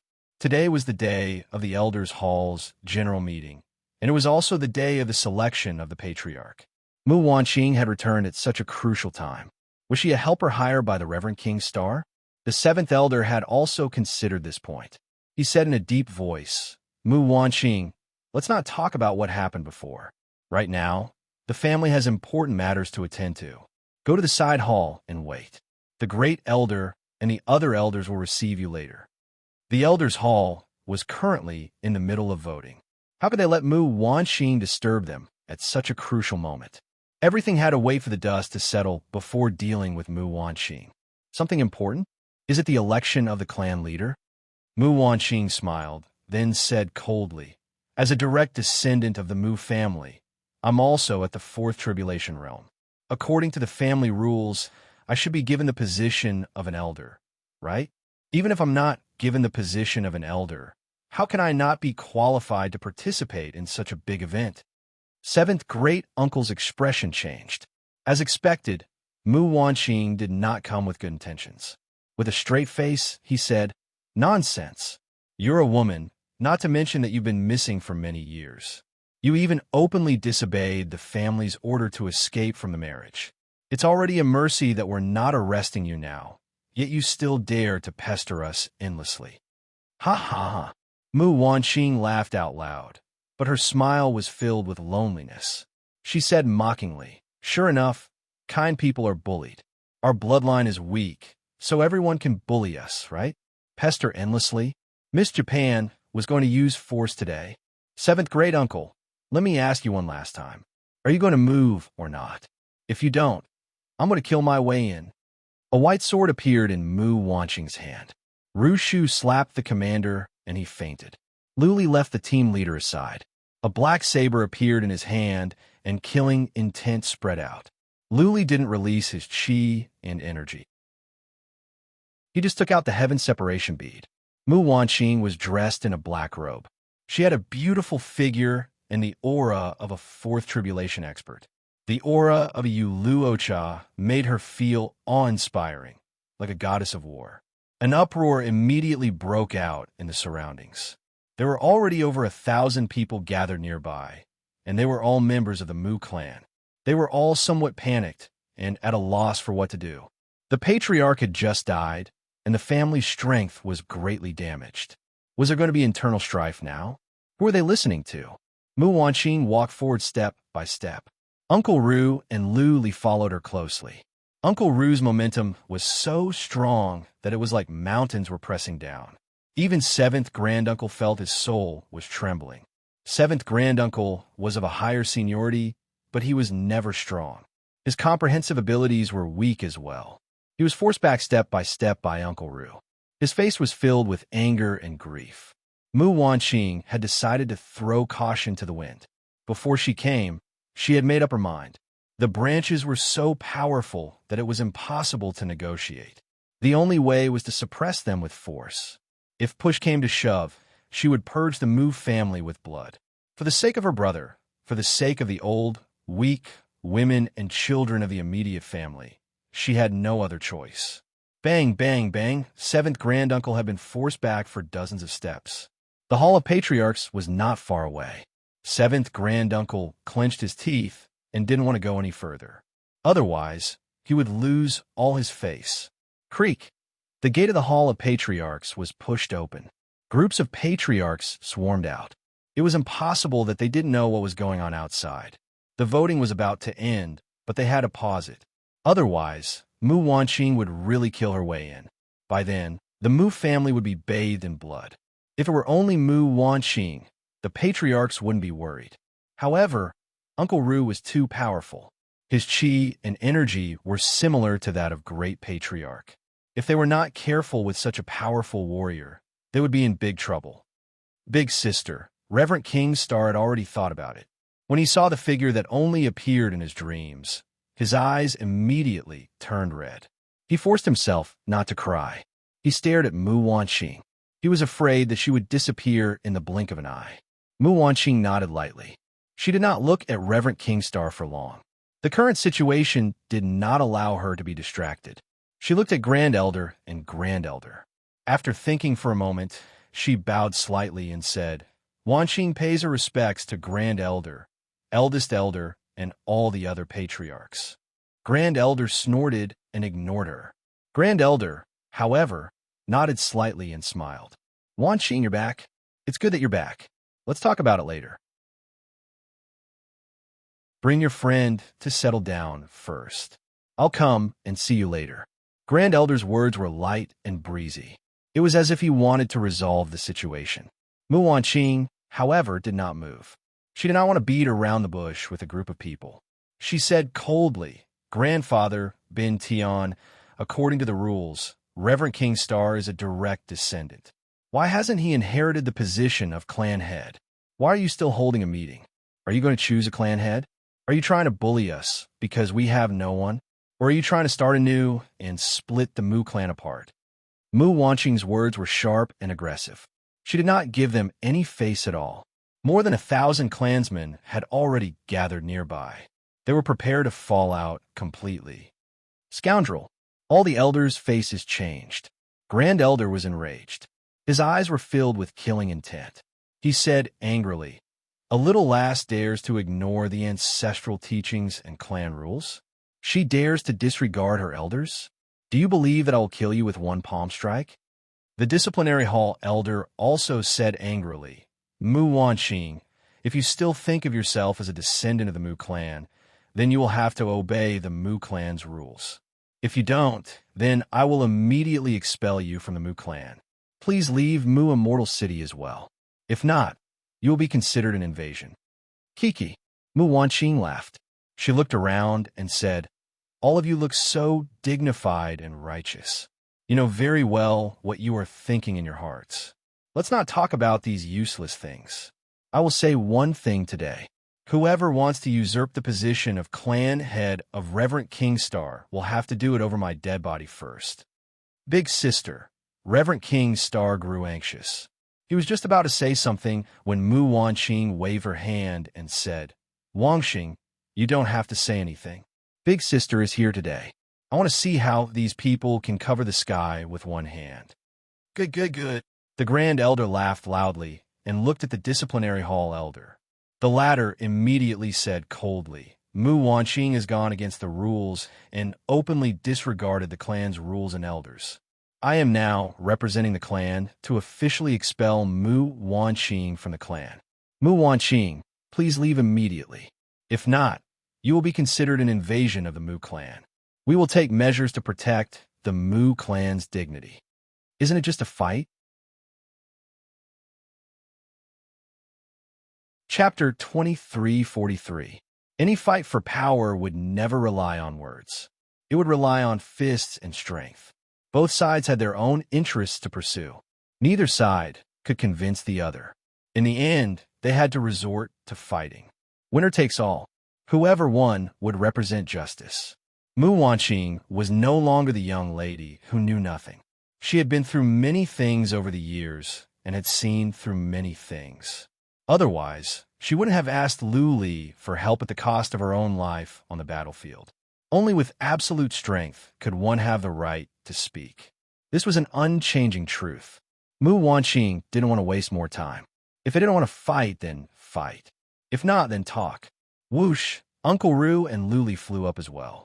This time, Lu Li had attracted a lot of attention. Nobody had paid attention to him before. Some were surprised. What was a warrior at the peak of the second tribulation doing? Could he be of any help? Even if he wanted to wave flags and shout battle cries, he didn't have to go up. There must be something wrong. What was more, Lu Li was calm. He didn't panic at all. It was as if he was the master here and everyone else was puny. That was why people had to take him seriously. Great Patriarch and Chief Patriarch looked at Lu Li. They didn't see anything wrong. Lu Li must be hiding his realm, or he was at the peak of the second tribulation. Since Mu Wanqing had declared war, then there was nothing else to say. Great Patriarch and Chief Patriarch didn't want to step back. They had to fight. They looked at each other and nodded. They made some eye contact and reached an agreement. They were going to work together to defeat Mu Wanqing. They would defeat the immediate family first, and then they would compete. Sis, Reverend King Star was losing patience. Mu Wanqing had brought back a powerful warrior, but she was alone. Great Patriarch and Chief Patriarch working together could cause problems. Whoosh, he flew up, trying to help. But a Patriarch next to him stopped him. That Patriarch shook his head and said, "Young Master Xing, don't be impulsive. If you go up there, the family will fall into internal strife." When the Grand Elder saw what Reverend King Xing was doing, he coldly snorted and said, "Everyone, don't move." Muran Jin, and I will go test it out. If we lose, we won't care about the family anymore. The Grand Elder's intentions were clear. The people from the Reverend King planet were not to act recklessly, and they would only send out 2 people. If the Reverend King Star and the others made a move, then the other elders of the clan would have no choice but to act as well. At that time, the entire clan would be thrown into chaos, and the situation would become uncontrollable. The Grand Elder had another layer of meaning. They would not interfere with the matter of the clan's defeat, which meant that they had tacitly approved of the Reverend King Star's ascension. On the other hand, if they won, then they would be in charge of the clan's affairs in the future, and the Reverend King Star's bloodline would lose all authority. Although Reverend King Shing was very anxious, he didn't dare act recklessly after hearing the Grand Elder's words. As the successor of the direct bloodline, he had been raised to prioritize the interests of the family since he was young. He knew very well that if he made a move, the entire Mu family would be consigned to eternal damnation. Wang Xing, just watch from the side. Mu Wan glanced at the Reverend King Star and proudly said, "Watch as big sister cleans up the traitors and sets things right." Xiao. With that said, Mu Wanqing flew out of the city with Uncle Ru and Lu Li. Naturally, the battle between such powerful warriors could not take place inside the city. Otherwise, the city of Rejoicing Immortal would be reduced to ruins. "Don't act rashly," Chief Patriarch said. He glanced to all the patriarchs and said, "Great Patriarch, and I will go and learn from our friends outside. No matter what happens, you must not act rashly. If I die, you will listen to Wang Xing from now on."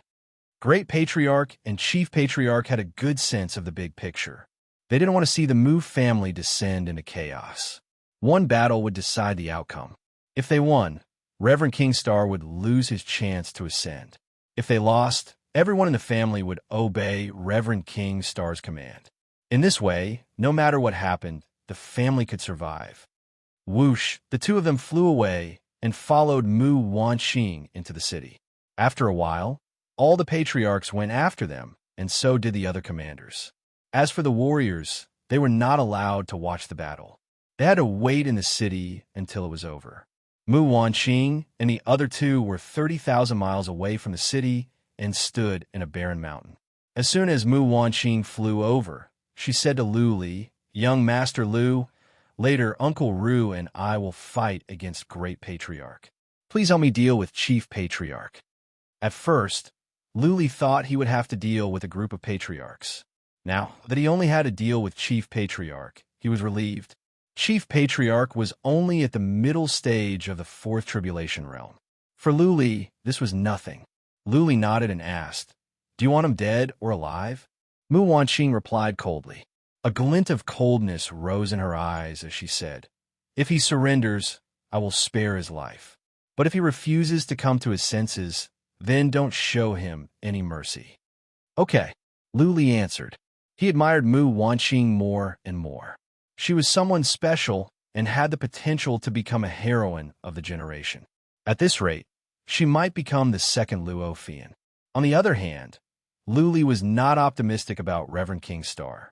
He thought Mu Wanqing was more suitable to be the family patriarch of the Mu family. Whoosh, Great Patriarch and Chief Patriarch flew over. The other patriarchs came as well, but they watched from a distance of more than 300 miles. None of them came over. They had reached a tacit understanding that nobody would interfere. Only the end of the fight was waiting. Great Patriarch looked at Uncle Ru with rising fighting spirit. To be able to fight with someone of similar strength was a kind of improvement for him. Chief Patriarch looked at Mu Wanqing, feeling embarrassed to make a move. After all, he was a senior. To fight a junior would be like bullying, especially when the former family patriarch's body was still warm. Whoosh! Uncle Ru didn't like to talk much. He started the fight right away and dashed toward Great Patriarch. At the same time, Mu Wanqing moved as well. She rushed toward Great Patriarch in a blur. Chief Patriarch was confused. Mu Wanqing and Uncle Ru were going to fight Great Patriarch. Who was he going to fight? A warrior at the peak of the 2nd Tribulation Realm? Was she trying to humiliate him? In the distance, the patriarchs and commanders were surprised as well. They could not understand why Luli was here to fight. Was he tired of living? Hey, old man. Luli could tell that Chief Patriarch was displeased. He didn't take him seriously at all. Luli raised his eyebrows, looked at Chief Patriarch and said, "Stop looking. I am your opponent. If you can defeat me, I will support you to be the family patriarch of the Mu family. How about that? How dare you?" Chief Patriarch flew into a rage. He had been in charge of the Mu family for many years. All the patriarchs of the older generation treated him with respect, let alone the younger generation. How dare this punk be so arrogant? Go to hell. Mu Wanqing was the granddaughter of the former family patriarch, so he had some concerns. But Lu Li was an outsider, yet he showed no mercy. He took out a saber and dashed toward Lu Li in a blur. Lu Li didn't move. The distant heaven bead glowed, and the Phantom King came out. Roar! As soon as the Phantom King came out, he howled to the sky. His ferocious chi and energy spread out, making the temperature drop. Woo-woo! Chapter 2344. The Phantom King's aura presence was too strong. If it was an adult Phantom King, even the Grand Elder would have to run. An adult Phantom King's aura presence was also very frightening. The Grand Elder's expression changed drastically, while the elders and commanders in the distance also grew serious. Reverend King Star and the others, however, looked delighted. Originally, everyone thought that Uncle Ru alone would not be able to suppress the Grand Elder and the Grand Elder. Now, this peak stage 2 Tribulation Phantom King had given them a huge surprise. Swish! The Grand Elder turned and wanted to retreat, but the distance was too close, and the Phantom King was too fast. There was no time for him to retreat, and the Phantom King was already close. Bang! He had no choice but to fight with the Phantom King. They exchanged a few moves at lightning speed, causing sparks and a few muffled sounds. The Grand Elder felt a little more confident. This Phantom King was not very abnormal, and he should be able to suppress it. It seemed like the Phantom King was not an adult. Otherwise, he would not be a match for it. As for Guiying, he was not worried. He had a demon soul in his soul spirit, and he thought that ordinary evil spirits would not be able to break through the demon soul's defense. Soon, he realized that he was wrong. After Guiying entered his soul spirit, he realized that the demon soul was having a hard time resisting. He guessed that the demon soul would not be able to hold on for another 15 minutes. This meant that he had to kill the Phantom King within 15 minutes. Otherwise, he would be the one dead. He roared and took out a lamp. This was a secret treasure. He was going to burn the Phantom King alive. The lantern danced in the air, and sparks flew out of it toward the Dark Spirit King. However, the Phantom King was too fast. It was like a gust of wind, and every time it attacked, it would retreat. Occasionally, some sparks would land on the Phantom King's body, causing its scales to emit green smoke. However, it was not fatal. On the other side, the Grand Elder's battle was in a stalemate. Uncle Ru and the Grand Elder's battle strength were about the same. He originally thought that Mu Wanqing was only at the early stage of the Fourth Tribulation and would not be a threat to him. Who would have thought that Mu Wanqing had actually comprehended a rather powerful spatial intent that could affect his speed a little? Although his speed was reduced a little, it did not affect him much. However, he was at a disadvantage and was being suppressed by Uncle Ru. The group of elders exchanged glances. They originally thought that the Grand Elder and Grand Elder would be able to easily suppress Uncle Ru and Mu Wanqing, but they didn't expect that Mu Wanqing's people would easily suppress the two of them. That little peak of the Second Tribulation actually had such a powerful war beast and such a powerful ghost. The battle continued, and slowly it became more and more difficult for the Supreme Elder because the Supreme Elder was injured. He had been injured by Ru Shu, and he had been injured twice. Although there didn't seem to be much of a problem, something would definitely happen if this continued. The Great Elder was barely able to hold on. However, as time passed, it became more and more difficult for his goblin soul to hold on. The Ghost King was covered in wounds, but it was still very difficult for him to kill the Ghost King. Luli didn't move. He just stood there and watched. The great elder's eyes turned, and a magic lamp in his hand spun in a circle. Countless white flames flew out and forced the Ghost King back. Dying, the chief patriarch shouted. He dashed forward like an arrow. Murderous intent spread out from him. The saber in his hand glowed with flames. He was ready to use his most powerful move to kill Luli in one move. Luli didn't step back. The distant heaven bead in his hand glowed. Then one wind warcraft after another came out. He didn't send out too many, just 30. Phew. As soon as the wind warcraft came out, 15 of them released skills related to wind. The horns on the heads of the other wind warcraft glowed. Hiss, in the distance. The group of patriarchs and leaders gasped. The wind warcraft were as powerful as warriors of the Fourth Tribulation. Luli had sent out 30 wind warcraft at once, which meant 30 warriors of the Fourth Tribulation. The entire Mu family only had more than 30 warriors of the Fourth Tribulation. Luli alone was almost as powerful as the entire Mu family. No, the chief patriarch yelled. He was slowed down by the skill related to wind. The energy from the horns of the 15 wind warcraft made him feel a fatal sense of danger in his soul. Old man, it is not too late to throw in the towel now, Luli said. The chief patriarch's eyes flickered. He made up his mind, but said nothing. He just released a white halo. Surrendering was harder than death for him, not to mention to 2 juniors. Whoosh, rays of white light flew over and landed on Chief Patriarch's shield one after another. Chief Patriarch's defense was not bad. He managed to survive 10 rays of light, but the latter part of the shield was penetrated. Boom. The other 5 rays of light landed on Chief Patriarch, leaving 5 bloody holes on his body. Fortunately, none of the rays hit his vital parts, so he was not killed. What? Chief Patriarch's team was in a panic. If Chief Patriarch was killed, not only would the Mu family lose a powerful warrior, but their team would lose their leader as well. They would be without a leader. The horns of the wind warcraft glowed again. Luli asked one last time, "Do you surrender or not? If not, I will kill you." Luli's words were meant for Mu Wanqing to hear. She didn't say anything, which meant she agreed with Luli's decision. The Grand Elder glanced over. He was furious, but he didn't know what to do. "You bastard, I will kill you." The First Elder roared furiously and slashed out with his saber. A shocking pillar of light, accompanied by surging waves of fire, swept out, causing the surrounding space to distort. It was as if the sky had been set ablaze. Ha! Louis stepped back quickly. A flying sword appeared in his hand and flew out in an arc. More than a dozen rays of light pierced through Chief Patriarch's shield again. This time, Chief Patriarch was more seriously injured. Whoosh! A ray of green light pierced into Chief Patriarch's body. The flying sword stirred up, and Chief Patriarch's body was minced up. Luli's cruelty had shocked many people. Many showed hatred in their eyes as well. But Luli didn't mind.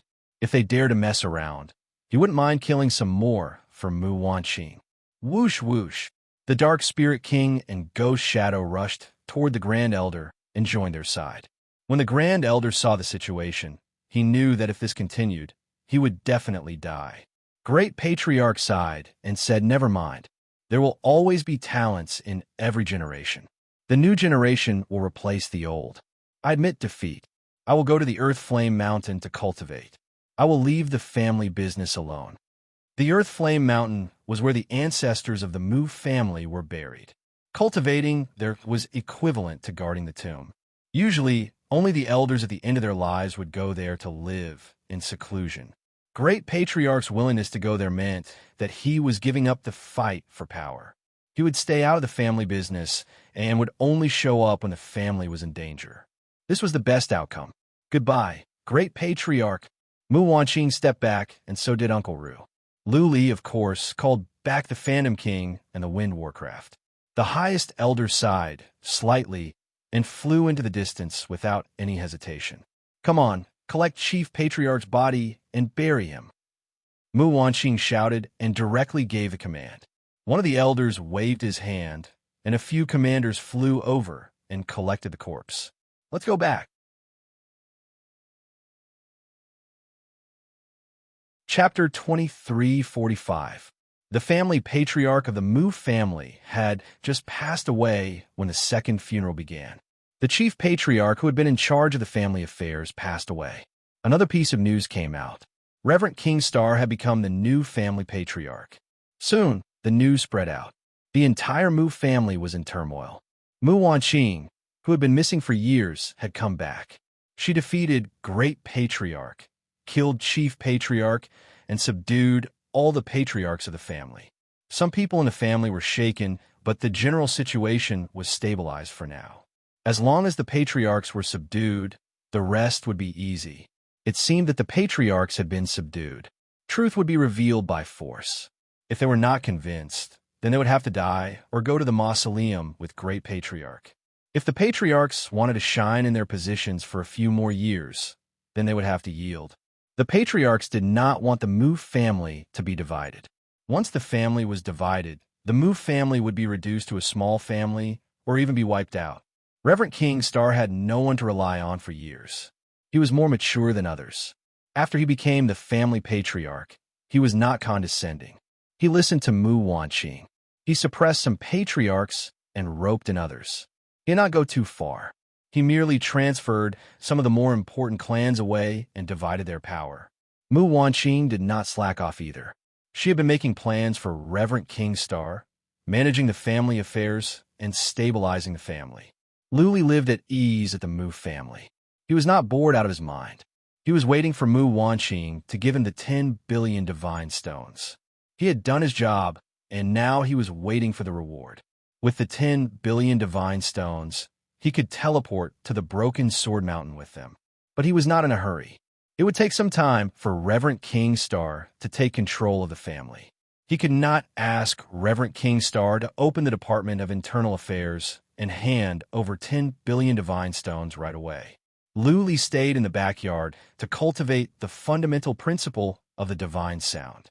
He had not mastered the fundamental principle yet. He felt that he had only learned less than half of it. The fundamental principle was so powerful that it was impossible to learn it in a short time. Soon, a month had passed. Luli was alarmed. The inhibition formation in his room lit up. He opened the door and saw that it was dark outside. Mu Wanqing walked in wearing a pink dress. Mu Wanqing liked to wear black dresses, which gave her an aloof and elegant look. Now, she was wearing a pink dress, which made her more charming. She smiled before saying anything, making the whole room feel a little brighter. Luli invited her in, made her a cup of tea, and said, "Are you done? It should be more or less stable." Mu Wanqing nodded slightly, then sighed and said, "The old master is dead, and the great elder would rather die than surrender. The clan was weak to begin with, and it's too difficult to recover now. It'll take at least a few hundred to 1,000 years. And this is under the premise that the clan does not fall into chaos and there are no external enemies invading." Luli nodded. It was hard for a big family to rise. Unless the family could have a powerful warrior, the family could only develop slowly. Take the Lu family, for example. Because of Luli, the Lu family soared to the top. First, the Lu family became the most powerful in the Heaven Reverse universe, then the most powerful in the 9 universes, and then the most powerful in the divinity. Now, the Lu family had gone to the second heaven, but the foundation of the Lu family was thin. Apart from Luli, the other warriors of the Lu family were too weak. To truly become a super family, it would take years of accumulation. A super clan didn't just have one super expert, but countless super experts. Mu Wanqing took out a ring. She pushed it over and said, "There are 12 billion divine stones in here." The Mu family is a large family, but Wang Xing has just been promoted. This is all we can offer. Young Master Lu, I hope you don't mind. 12 billion? Luli was surprised. He took over the ring and took out 2 billion divine stones to put into another interspatial ring. Handing it over, he said, "Whatever you say. The Mu family has many things to do. Give the extra to your brother to develop the family." This time, It was Mu Wanqing's turn to be surprised. Then she felt something. As far as she could tell, a powerful warrior like Lu Li would not be in need of divine stones. The fact that he didn't ask for more was proof enough. It was for her body. What else could Lu Li want? He could only lend a hand when he saw injustice. On the thought of this, Mu Wanqing's eyes reddened. She looked at Lu Li with respect. She took out the jug, poured 2 goblets of wine, and said gratefully, "Then I will propose a toast to you, young Master Lu. Thank you for your help." Lu Li was not being generous. 10 billion divine stones were enough for them to teleport over. 2 billion more wouldn't make any difference. If Lu Li could give him another 10 billion, he might accept it. "Lady Wanqing, where are you going next? Are you going to stay at the Mu family or go back to the Ziyang mainland?" Lu Li asked casually while drinking. Now that he had the divine stones, he was ready to set off. This time, he would teleport to the Broken Sword Mountain to find Yinxingxi. "I plan to stay at the Mu family for a while. I will see you when the Mu family has stabilized." Mu Wanqing sighed. She would always be an outsider at the Ziyang mainland, living under someone else's roof. But now, she felt she was an outsider at the Mu family as well. Apart from her brother, the others would look at her with a different meaning. She could not be close to them. Lu Li said with a smile. "Women can strive to improve themselves. You have stayed at the Ziyang mainland. You must know about the Devil's Sea. There is a force at the Devil's Sea called the Palace of Devils. Their master is a woman. At the Devil's Sea, she is a big shot that can shake the world. Also, I have seen many powerful female warriors. As long as a woman strives to improve herself, she can have a wonderful life." Strive to improve herself. Mu Wanqing's eyes glowed. She said, "Thank you, young Master Lu, for enlightening me. I will work hard. In the future, when I have some achievements, I will go and thank you." "Here you go." Lu Li picked up his goblet and said, "Now that I have finished my business, I will leave tomorrow. We will meet again if fate allows." "You are leaving tomorrow?" Mu Wanqing was reluctant to see him go.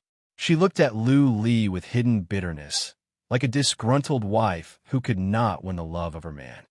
"Young Master Lu." Mu Wanqing wanted to say something, but stopped on second thought. She just picked up her goblet and drank to drown her sorrows. Her face was getting redder and redder.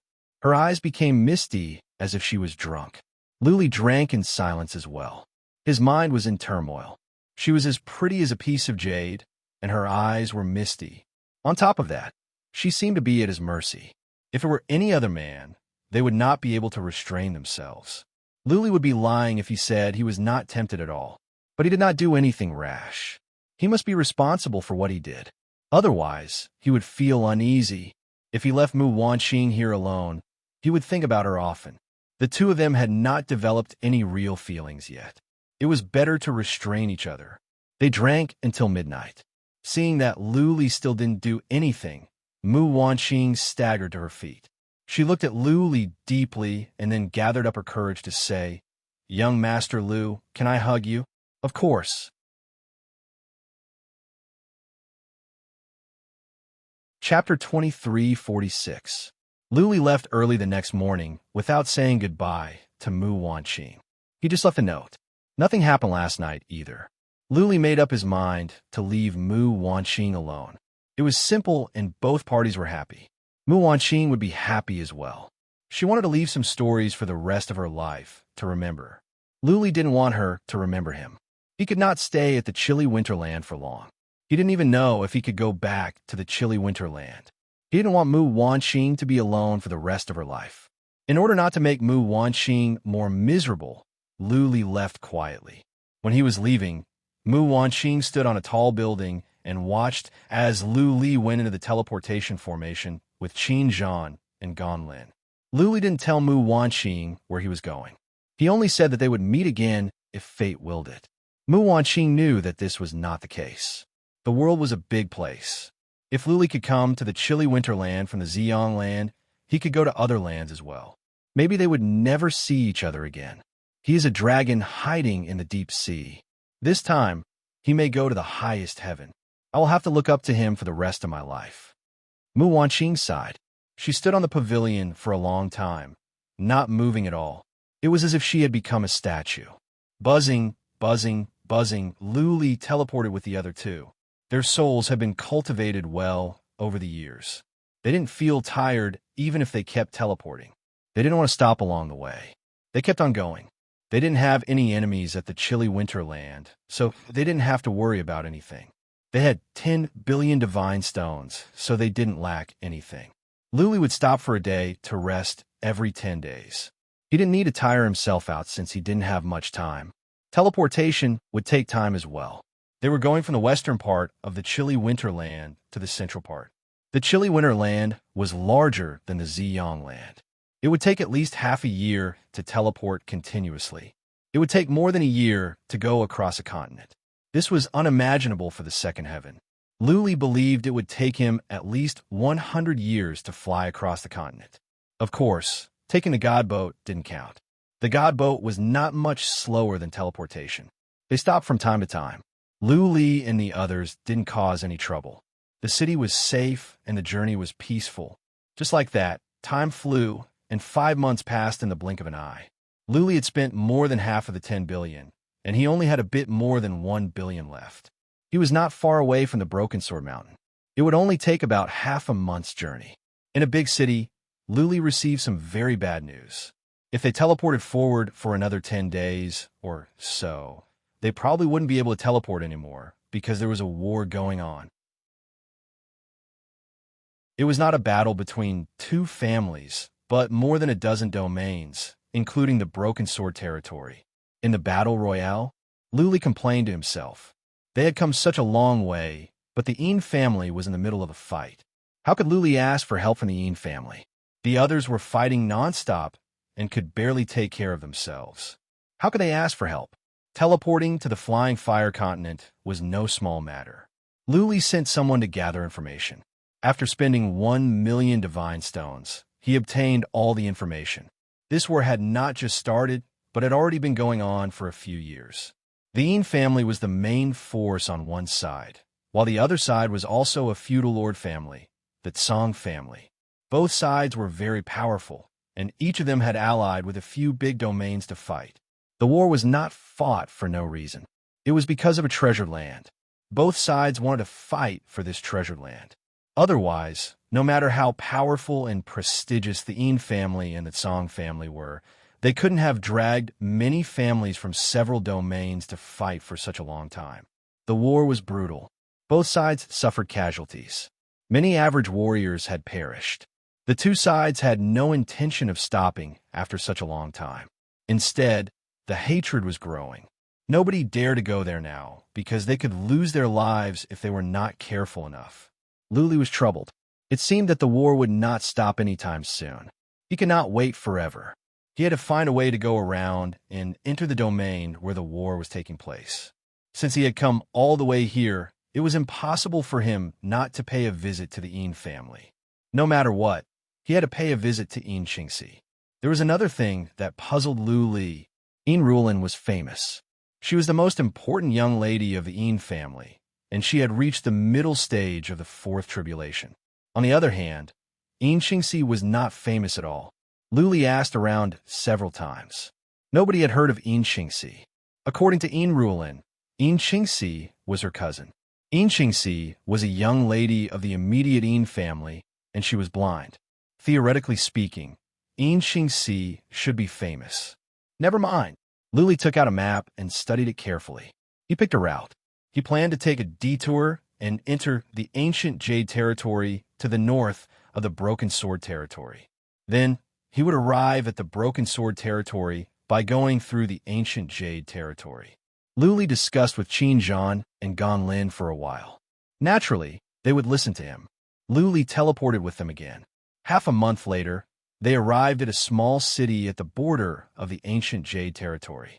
The ancient Jade territory was in a state of war.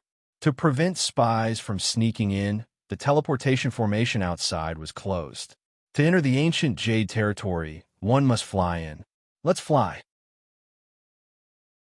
Luli let the two into the separation bead, and then flew toward the south in a gust of wind. He used the trace of Tao to avoid scouts along the way. The ancient Jade territory and the broken sword territory were allies. But Luli wanted to be careful and avoid any trouble. A territory was large. It would be easy to cross it with fleeting boats. Flying would be more troublesome.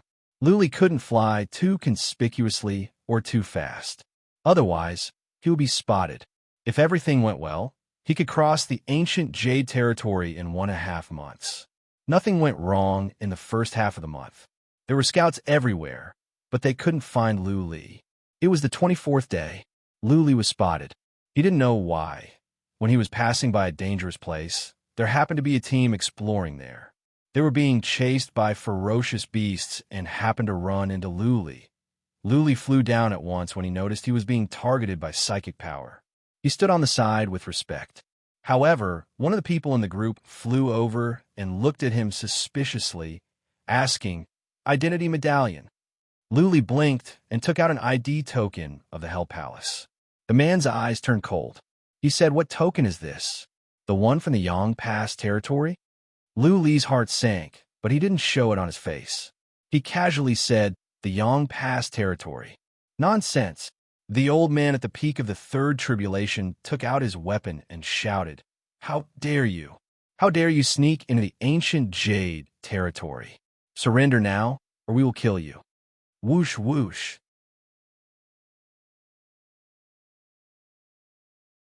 Chapter 23:47. There were 2 warriors at the 4th tribulation. They were young masters dressed in brocade clothes. They must be disciples of big families, since they could reach the 4th tribulation at such a young age.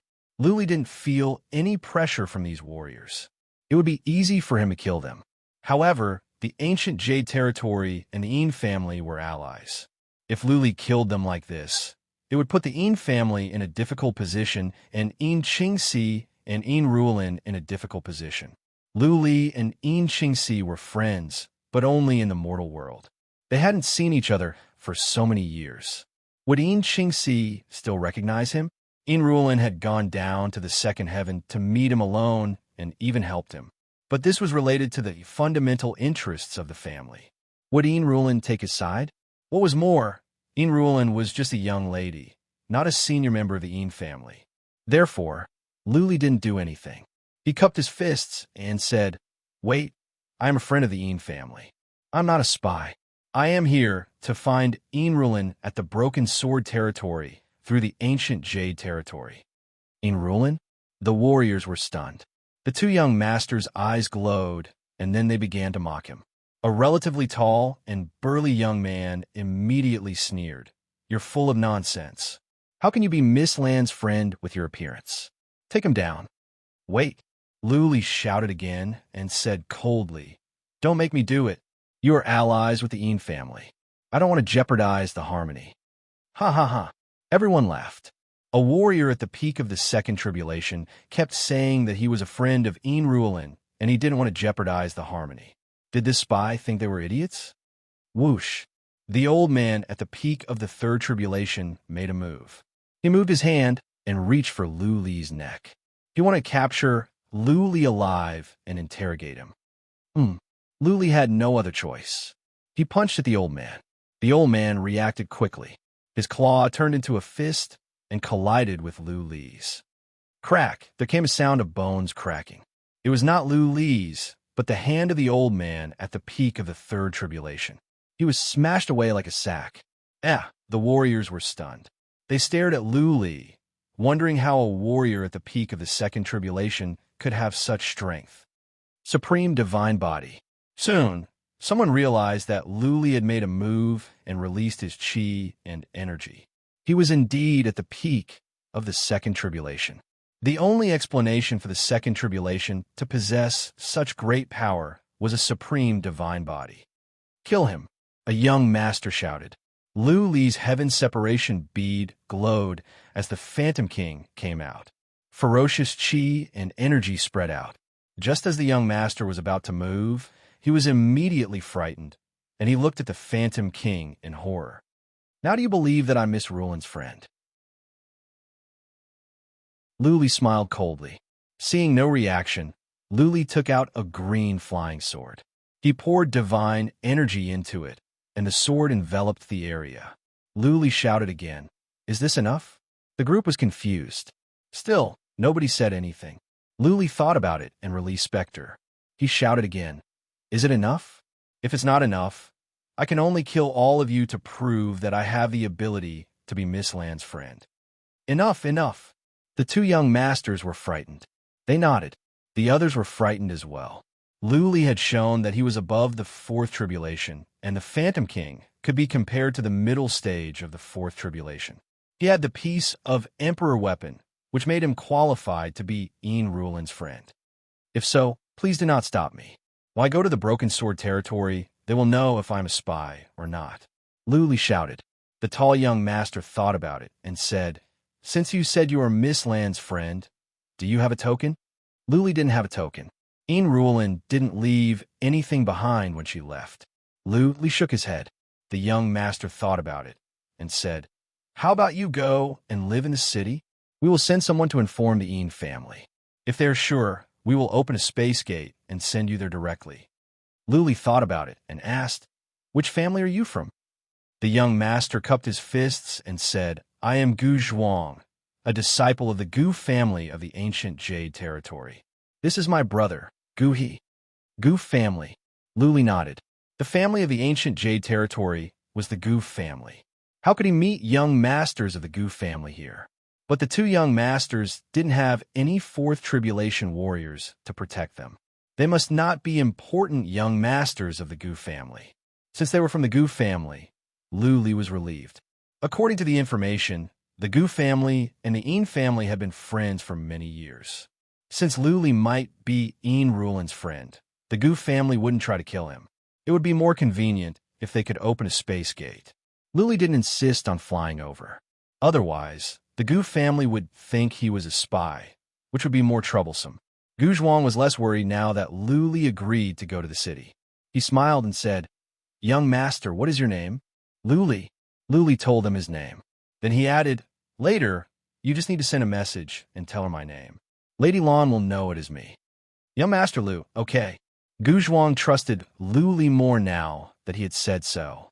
Otherwise, if Luli went to the city with him and sent a message to Unrivaled that he didn't know him, Luli would be taken as a spy. Luli put away the Phantom King and the others, but hid his flying swords in his sleeve. Luckily, the relic weapon didn't have divine energy, so it didn't have any power. It was just like an average relic weapon. They flew into the city and surrounded Luli. They were still afraid that Luli would act rashly. Only when they were sure of his identity could they be assured. There was a small city nearby. When they arrived, Gu Zhuang invited Luli to go to the ancient sword city, a big city where his family lived. Luli didn't have any concerns. He teleported to the big city with the others. Gu Zhuang and the others were relieved when they arrived at the ancient sword city. There were many powerful warriors in the city. Luli wouldn't be able to do much. Seeing that Luli was calm, Gu Zhuang showed him to a manor at the north of the city. He settled Luli down and reported to one of his uncles. A patriarch of the fourth tribulation came to see Luli in person. Luli had nothing to do here, so he drew a portrait of Unrivaled. The patriarch nodded after taking a look at the portrait and sent a message to the Een family at once. "Young Master Lu, stay here," the patriarch said with a smile. "Go to Gu Zhuang if you need anything. It will take about 10 days for the Een family to reply. When it is confirmed, I will open the space portal and send young Master Lu to the Broken Sword Mountain."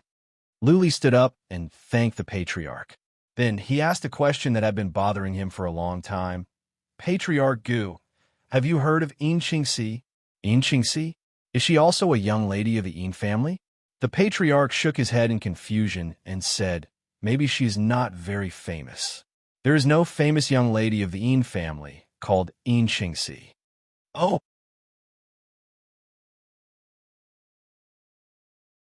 Chapter 2348. For 10 days, Luli was treated well and was treated warmly. Luli had proven himself with his strength, and he seemed to be full of confidence. Entering deep into the tiger's den, his expression did not change, and he had a leisurely demeanor. He ate and drank as he liked. not at all shy of strangers. If the spy had such guts, Gu Zhuang would also think that he was someone important. 10 days later, the Yin family sent a message over, asking the Gu family to open the portal for Lu Li and let him go directly to the Broken Sword Mountain. When this news spread, Gu Zhuang and the others immediately became enthusiastic. Gu Zhuang was only a collateral descendant of the Gu clan, let alone becoming friends with Yin Ruolan. Even if he had the opportunity to see her, he could only look at her from afar. He did not dare to approach her. Yin Ruolan was the most important young lady of the Yin family. She had an honorable status and unparalleled beauty. She was the ideal partner for many young masters. To be friends with Yin Ruolan had elevated Lu Li's status. All the patriarchs, young masters, and young ladies of the ancient sword city were present. They held a grand banquet for Lu Li to apologize and clear up the misunderstanding. At the same time, they were trying to build a friendship with Lu Li. It seemed that Lu Li was only at the peak of the second tribulation realm, but he was Yin Ruolan's friend. He was worth befriending. Lu Li also let Qin Zhan and Gan Lin out. Now that they were safe, it was time for them to relax and have some fun. Even though Qin Zhan and Gan Lin were warriors of the third tribulation, they were warmly received by the Gu family because they were Lu Li's friends. Gu Zhuang brought a group of young masters to propose toasts one after another. Some of the young ladies from the collateral branch were also very enthusiastic. Qin Zhan was single-minded, but Gan Lin was a playboy. He was very intimate with a group of young ladies. After a night of drinking, a young lady from the Gu clan wanted to hook up with Gan Lin. She looked like a socialite, the type that could sleep with anyone. Gan Lin didn't dare to act rashly for fear that he might bring trouble to Lu Li. He forced himself to come back. By dawn, the space gate was ready. Lu Li said goodbye to Gu Zhuang and Gan Lin with Qin Zhan and Gu Zhuang. They stepped into the space gate.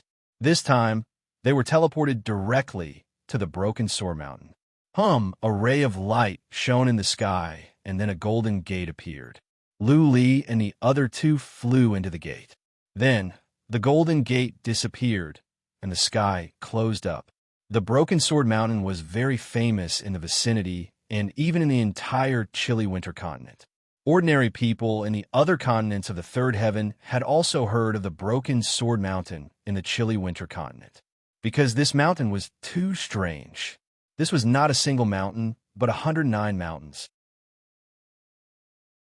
Among the 108 mountains, the one in the middle was especially tall. These mountains all looked the same, but they all had a special characteristic. They all looked like treasured swords that had been broken from the middle. All the mountains soared into the sky and then seemed to have been chopped off from the middle. If one looked down from the sky, the entire Broken Sword Mountain range looked like treasured swords stabbed into the ground. This was a super sword formation. The Yin family lived on the Broken Sword Mountain range.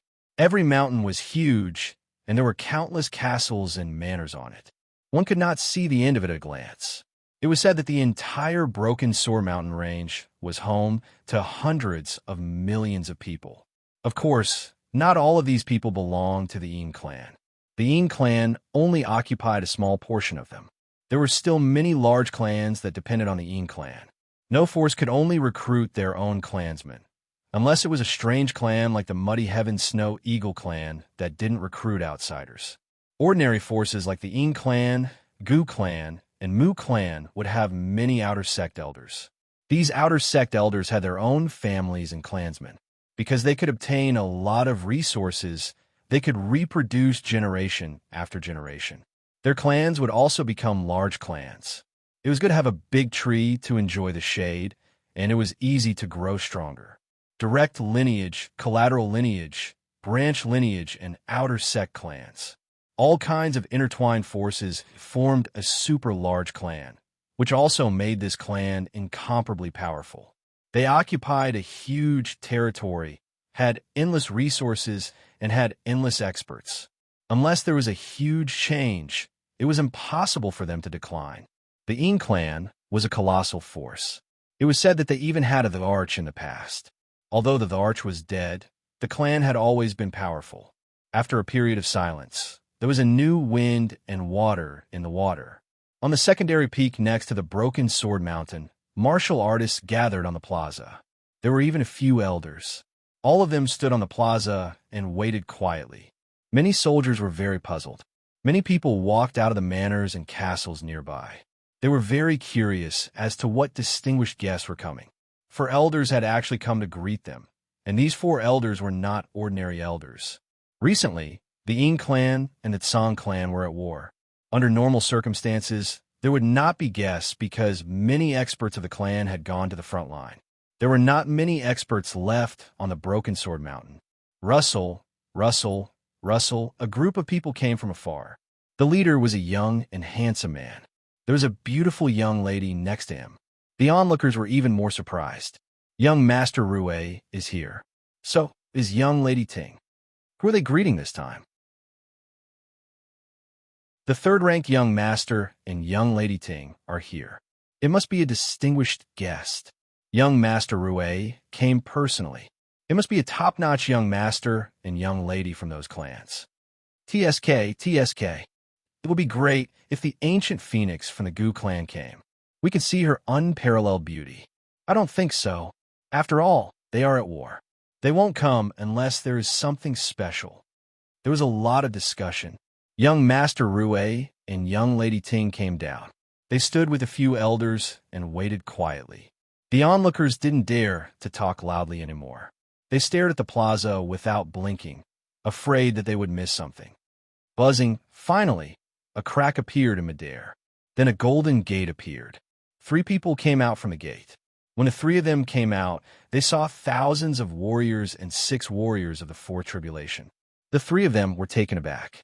The standard of greeting was too high. Luli glanced over, but didn't see Yin Qingxi or Unrivaled. He was disappointed. He flew down with the other 2 after a pause. When young Master Rue saw Luli, he smiled. He waved his sleeve, bowed, and said, "Young Master Luli, I am Yin Qingrui. I have been waiting here for a long time." Luli felt honored that young Master Rue had told him his name and waited here. He bowed and said, "Thank you, young Master Yin. This is Qin Zhan, and this is Gonlin. They are my brothers." Yin Qingrui greeted Qin Zhan and Gonlin at once. Young Lady Ting and a group of patriarchs greeted each other as well, showing respect to Lu Li and the others. The onlookers were confused. Young Master Rue, young Lady Ting, and several patriarchs were waiting here to greet them. They had thought they were young masters and young ladies from wealthy families. They didn't expect that there was a warrior of the 2nd tribulation and 2 of the 3rd tribulation. They looked to the left and to the right, but could not find anything special about Lu Li and the other 2. That being said, they understood etiquette, so they dared not to gossip. They could only discuss in private. Young Master Lu, young Master Qin, young Master Gon. After some small talk, Yin Qingrui said apologetically, "Sister Lan is fighting at the front line. She can't come back now. She sent a message to me to greet you. When she comes back, she will talk to you about the old days." Yin Qingrui's words caused another uproar. Sister Lan was, of course, the most important young lady of the family, Goddess Unrivaled. They didn't know that these 3 were her friends.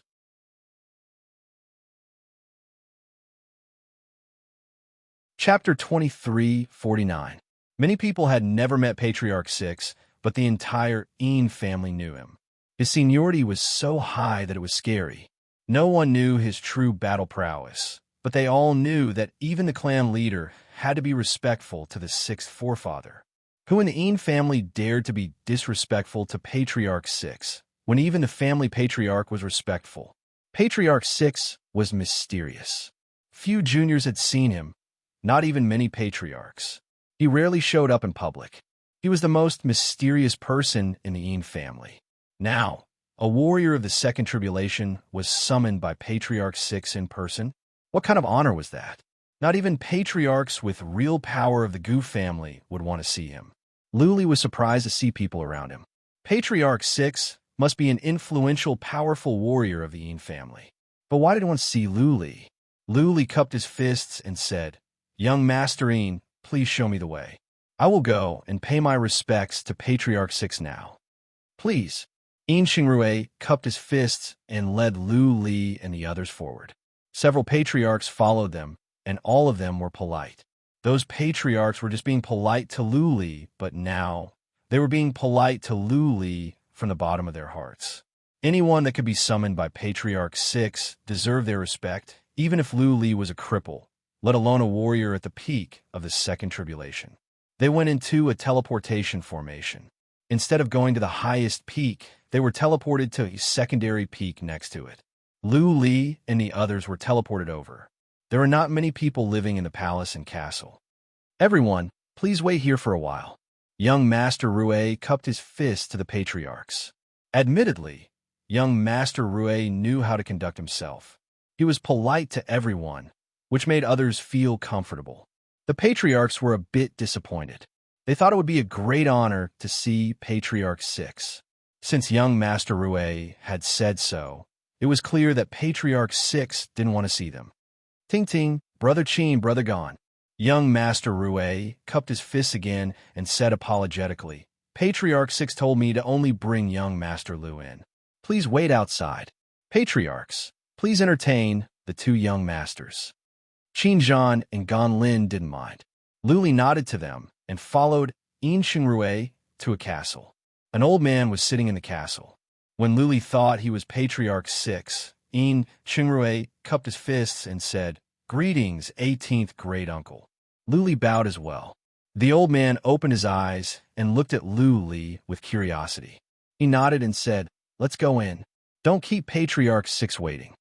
Lu Li was shocked. This was a warrior at the middle stage of the fourth tribulation, and he was guarding the door. Just how powerful was the sixth patriarch? They went into a side chamber where there was a teleportation formation. Yin Xingrue led Lu Li into the teleportation formation. After a flash of white glare, Lu Li appeared in a valley surrounded by lush greenery and flowers. The environment was beautiful. There were two cabins in front of them. Lu Li looked at the two cabins with confusion in his eyes. This scene was familiar to him. Zen Valley. An idea flashed across Lu Li's mind like a shooting star. Lu Li was shocked. Everything here was so similar to the Zen Valley. Was Patriarch 6 the crippled Zen master? A bold idea came to Lu Li's mind. He released his psychic power uncontrollably. When he saw a huge sycamore tree behind one of the cabins and the old man under the tree, Lu Li trembled again. Patriarch 6 was the crippled Zen master, the most mysterious warrior in the 9 universes. Lu Li didn't know that he was a super warrior of the Yin family. On second thought, Lu Li found it understandable. Since Yin Xingxi was Yin Ruolin's cousin, she must have a distinguished status in the Yin family. Since the crippled Zen master was close to Yin Xingxi, it was not surprising that he was the most powerful warrior of the Yin family. What Lu Li didn't understand was why the crippled Zen master would go to the 9 universes if he was so powerful. Why did he let Yin Xingxi grow up in the 9 universes? Wouldn't it be better for her to grow up in the Yin family? She would grow up faster. Lu Li, come in. An old voice woke Lu Li up with a start. Yin Xingrue cupped his fists and stepped into the teleportation formation next to him. Since Patriarch 6 didn't let him in, he didn't have the courage to stay. Lu Li cupped his fists and walked in. He pushed open the wooden door and entered the backyard. It had been so many years, but the crippled Zen master was still the same. Lu Li felt he was back to the first time he met the crippled Zen master. Greetings, sir. Lu Li saluted with respect. The crippled Zen master once saved Lu Li's life. Lu Li still remembered the kindness. While he bowed, Lu Li tried to sense the crippled Zen master's realm. Once again, he was shocked. In the 9 universes, Lu Li could not tell the crippled Zen master's realm. Now, he couldn't either. Lu Li should be able to tell the realm of a warrior at the peak of the 4th tribulation. Then, the crippled Zen master must be at least the 5th tribulation. But he shouldn't be at the 6th tribulation. After all, the 6th tribulation was a lord. If there were 2 lords in the Yin family, the news would be exposed. Lu Li could have found it out long ago. Punk, finally, you have reached the 3rd plane. You are earlier than I expected. The crippled Zen master raised his head, looked at Lu Li, and said with a smile, Well, Fergie's love for you is not in vain. But your realm is too low. Even though your comprehensive abilities are not bad, relying on external forces is not the way to go. The crippled Zen master seemed to be familiar with Lu Li's situation. Lu Li's eyes glowed when he heard Nizi. He asked, "Where is Lady Qingxi? I have been asking around, but I don't have any information about her." "Yes." The crippled Zen master nodded and said, "Less than 10 people in the Yin family know about Qingxi's identity. It is normal that the outside does not know. She is not in the family now. She is cultivating in a dangerous place. She will not come out anytime soon. I think it will be at least 20 years. 20 years? Lu Li was a bit disappointed. He could not stay at the Yin family for 20 years. It seemed that he would not be able to see Yin Qingxi. As he was about to say something, an ancient scroll appeared in the crippled Zen master's hand. He said, "This is the second half of the void crossing technique. I thought you would be able to learn it by yourself, but it seems like your comprehension is still not good enough." Void crossing skill. Lu Li's eyes were wide open. It dawned on him. He bowed again and said, "Thank you for your kindness. Lu Li, will never forget your kindness. If you need my help, I will risk my life for you." Lu Li would not say something like this easily. His words carried enormous weight. Even if the crippled Zen master asked him to kill the family patriarch of the Tsang family, Lu Li wouldn't hesitate. Since the void crossing skill was given to him by the crippled Zen master, the identity of the mysterious person who had saved him many times was needless to say. Given the crippled Zen master's abilities, saving Lu Li was a piece of cake. He could wipe out the realm of demons and suppress the second heaven all by himself. The crippled Zen master waved his hand and said, "Let's not talk about this. I have helped you many times because of Fei Nizi. Also, the emperor chose you.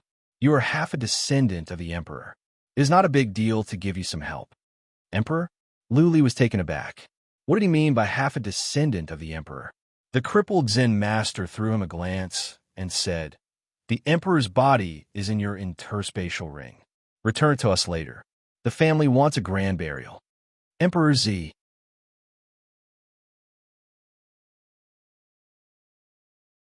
Chapter 2350. Emperor Z was from the chilly winter land. The Yi family once had an emperor, and the crippled Zen master came to the 9 universes. When the 3 pieces of information were connected, Lu Li connected the dots in his mind. A glint of interest rose in Lu Li's eyes as he asked, "Sir, you went to the 9 universes to find Emperor Z's body?" "Yes." The crippled Zen master nodded. "I have been searching in the 9 universes for 3,000 years. I have searched almost all the universes. Unfortunately, the Emperor used a secret skill, and I could not find him. I didn't expect that you would find him. Since the Emperor agreed to let you use his body, I cannot take it back by force. Besides, you and Nuzi are good friends. So, I helped you several times. But then, the family became unstable, and Nuzi had to come back to cultivate. So, I left you alone." Lu Li nodded. Mysterious people helped him several times when he was in fatal danger. It must be the crippled Zen master. The crippled Zen master did not do anything because he did not want Lu Li to rely on him. If Lu Li had become dependent and had someone to help him at all times, he would not have made it this far. On second thought, Lu Li asked for more details. The crippled Zen master answered all of them, which confirmed some of Lu Li's doubts. It was the crippled Zen master who helped Lu Li several times. "Sir, I have a question." Lu Li asked, "Aren't you afraid that someone will take away Emperor Z's body when I die?" "No." The crippled Zen master smiled and said, "I've planted a hidden mark in both your body and the Emperor's body. If you are separated, I will know and I will look for you at once." "I see." Lu Li's celestial separation bee glowed as he took out Emperor Z's body. Emperor Z's body did not mean much to Lu Li now. It was just that Blood Fairy was living in Emperor Z's body. Emperor Z did not have a head. It was not a good body. Lu Li could find Blood Fairy, another one later. Right? The crippled Zen master did not put away Emperor Z's body. Instead, he asked, "There is a powerful body refinement skill in Emperor Z's body. Have you learned it over the years?" Body refinement skill? Emperor Z once mentioned this. Unfortunately, Lu Li had been studying it for many years without any success. So he gave up. He smiled bitterly and said, Junior's talent is shallow, and my perception is not strong. I am ashamed. What a pity. The crippled Zen master shook his head and said, The great Emperor's dragon weaving technique is a heaven-defying technique. Since you can't comprehend it, then this technique will be lost. The descendants of the Yin clan won't dare to offend the great Emperor's remains. Wait. All of a sudden, Lu Li trembled. He was shocked. After a moment, he slapped his head and said, Why didn't I think of that? The petrifying dragon technique is indeed a super divine technique created by the Purple Sovereign. Why didn't I think that this divine technique was contained within the Purple Sovereign's body? Lu Li got half a scroll of the dragon controlling skill from the Hell Palace. Since it was only half a scroll, Lu Li had been having a hard time learning it. He couldn't even finish the first half. However, he did not expect that the Purple Thearch's body contained the complete dragon seizing art.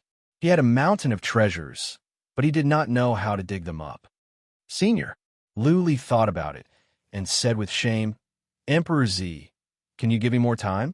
I have half a scroll of the rigging dragon technique. Let me see if I can comprehend the complete rigging dragon technique. At the crippled Zen master hesitated. After a while, he said, Okay, I will give you 1 year. If you cannot learn it in 1 year, then it means that you are not destined to learn the dragon controlling skill. Okay, Lu Li nodded. If he could not learn it in 1 year, then it meant that he was not talented enough to learn the dragon controlling skill. It would be pointless to force it. Lu Li thought of another problem. He bowed to the crippled Zen master and said, Senior, I have a request. Can you do me a favor? Say it. The crippled Zen master said casually. Lu Li explained, I want to go to the Dragon Rebel Valley at the Flying Fire Continent. Can you open up a space gate for me to teleport to the Flying Fire Continent? You are overthinking. The crippled Zen master threw Lu Li a cold glance and said, Do you think I am an emperor?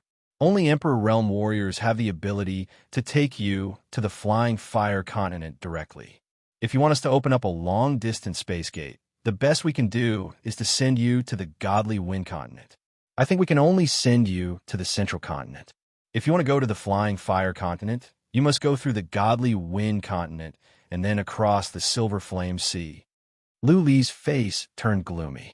He had thought that the Yi family could teleport him to the Flying Fire Continent when he went to Yinqingxi. He didn't expect that after all the hardships he had gone through, he could not offer much help. Lu Li was not worried about the Godly Wind Continent, but the Silver Flame Sea. The Silver Flame Sea was the most chaotic place in the entire third heaven. There were no teleportation formations there. To cross the Silver Flame Sea, one had to fly. It was said that there were many powerful warriors of the Lord Realm and Emperor Realm. It was more than just a chaotic word. With Lu Li's abilities, it would be impossible for him to cross the Silver Flame Sea. If he could not cross the Silver Flame Sea, he would never be able to reach the Flying Fire Continent. What was the point of him coming to the third heaven? I can give you some divine stones. The crippled Zen master said, After I send you to the Godly Wind Continent, you can teleport all the way to the Silver Flame Sea. Our family is still at war, and it will not stop for decades. Therefore, I cannot send someone to send you over. Average warriors of the Fourth Tribulation Realm would be courting death if they go to the Silver Flame Sea. Also, if the Yin family goes to the Silver Flame Sea, they will be doomed once their identities are exposed. Lu Li nodded. He could help, but it was not the Yin family's business. The crippled Zen master would not abandon the Yin family for Lu Li. At the very least, even if Lu Li was Yinqingxi's husband, the crippled Zen master would not risk his life for Lu Li. What if the Yin family was wiped out after he left? Actually, the crippled Zen master's words woke Lu Li up from his thoughts. The crippled Zen master said, Flying through the void can be used at the third heaven as well. This is a powerful skill that the Emperor acquired. If you can master it, you can cross hundreds of millions of miles in one go. With this skill, as long as you don't run into any powerful warriors of the Lord Realm in the Silver Flame Sea, you will have a chance to escape. Lu Li's eyes glowed. If he could travel through the void freely at the third heaven, then it would be much more convenient for him to travel and escape. It would be safer to cross the silver flame sea. Thank you. Luli bowed again. The crippled Zen master had done his utmost for Luli. Okay, you can leave now if there is nothing else. The crippled Zen master waved his hand and said, when Rulin comes back, she will come to you. Stay at the Een family for a while. I will have some resources sent to you. If you need anything, you could go to Chung Rue, or he can bring you to me. Okay. Luli did not waste any more time. He cupped his fists and said, Sir, I once promised Emperor Z that I would save his daughter. Also, if I am powerful enough, I will avenge him and kill Yang Emperor. Daughter? The crippled Zen master was surprised. Then, he said with a smile, you don't have to save Emperor Z's daughter. If you can reach the Emperor realm one day, killing Yang Emperor will be a great favor to the Een family. Why not? Have you saved her? Luli asked in confusion. Yes, I did many years ago. The crippled Zen master said with a smile. She grew up in the 9 universes. She's your friend. Qingxi.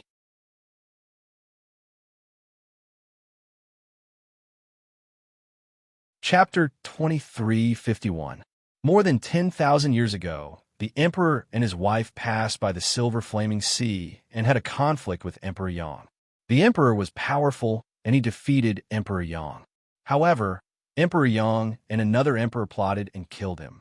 The emperor's wife gave birth prematurely. The emperor had to seal his wife in ice at the cliff of Heavenly Sin while he and his wife's bodies broke through the spatial barrier and flew away. At first, we didn't know about his wife. We thought she had passed away. We were just looking for the emperor and his wife's bodies, and we had been looking for them for 10,000 years. Later on, we didn't find the emperor's body, but we did find his wife's body. From her body, we learned something. Then, we went to the cliff of Heavenly Sin to rescue her wife. She had been sealed in ice for 10,000 years. She was nourished by top-level elixirs, but there were still some problems. She was blind, and she hasn't been cured yet. I was afraid that if she grew up in the Een family, she would be unhappy when she learned about her parents. Also, I went to the 9 universes to look for the Emperor's body. So, I took her to the 9 universes. For one thing, she could take care of herself, and for another, I wanted her to grow up in a comfortable environment. Then, something happened to the family, and I had to bring her back. Also, the crippled Zen master told Luli many things, including Een Qingxi's background. Luli was filled with mixed feelings. He never expected that Een Qingxi had such a complicated background. No, Luli remembered that Een Rulin said Een Qingxi was her cousin. Een Rulin was not old. Though Een Qingxi was young as well, that was because she had been sealed in ice for 10,000 years. Little An is just fooling around. The crippled Zen master said with a smile. When my wife came back, she got along well with Rulin. She talked about you all the time. Later, my wife went to cultivate. Little An wanted to go to the second layer to see you. So, she went to the lower world. I told her not to reveal that my wife is the Emperor's daughter. I think she just said that she was her cousin. Technically speaking, she should be Little Lan's ancestor. But she has been sealed in ice for 10,000 years. Her real age is about the same as Little Lan's. Luli understood. He asked, you are hiding Lady Qingxi's identity because you don't want her to be disturbed? You want her to grow up in comfort? That's one thing. The crippled Zen master said. On the other hand, the Emperor has a descendant, a direct descendant. I am afraid that Sunlight Emperor will come here and kill him when he hears the news. So, I hope you can keep this a secret. Yes. Luli nodded and asked curiously, what realm is Lady Qingxi at now? Middle stage, 4th tribulation. The crippled Zen master sighed and said, my daughter is of the Emperor's bloodline, and my mother is of a special race with Emperor's bloodline. It's a pity that after being sealed in ice for so many years, her body's essence qi has been affected. Otherwise, with her aptitude, she would have broken through to the 5th tribulation long ago. Yeah. Luli nodded. He chatted with the crippled Zen master for a while before he left. Luli's mind was in a mess after he had received so much information. He needed time to sort it out. After they were teleported out, Rui was waiting outside. He took Lu Li, Qin Zhan, Gan Lin, and the others to a mountain and settled them in a luxurious manner. There were more than 100 maids in the manor. It was a luxurious place for the Yin family to receive the most distinguished guests. Rui asked Lu Li and the others to take a rest. In the evening, the Yin family would host a welcome banquet. Many patriarchs, young masters, and young ladies would be present to welcome Lu Li, Gan Lin, and Gan Lin. Lu Li sat in his room for half a day to sort out his thoughts. He decided to stay at the Yin family for a year. First, he would study the dragon creation skill, and the second part of the void crossing. What was more, he would study the fundamental principle of Shunin.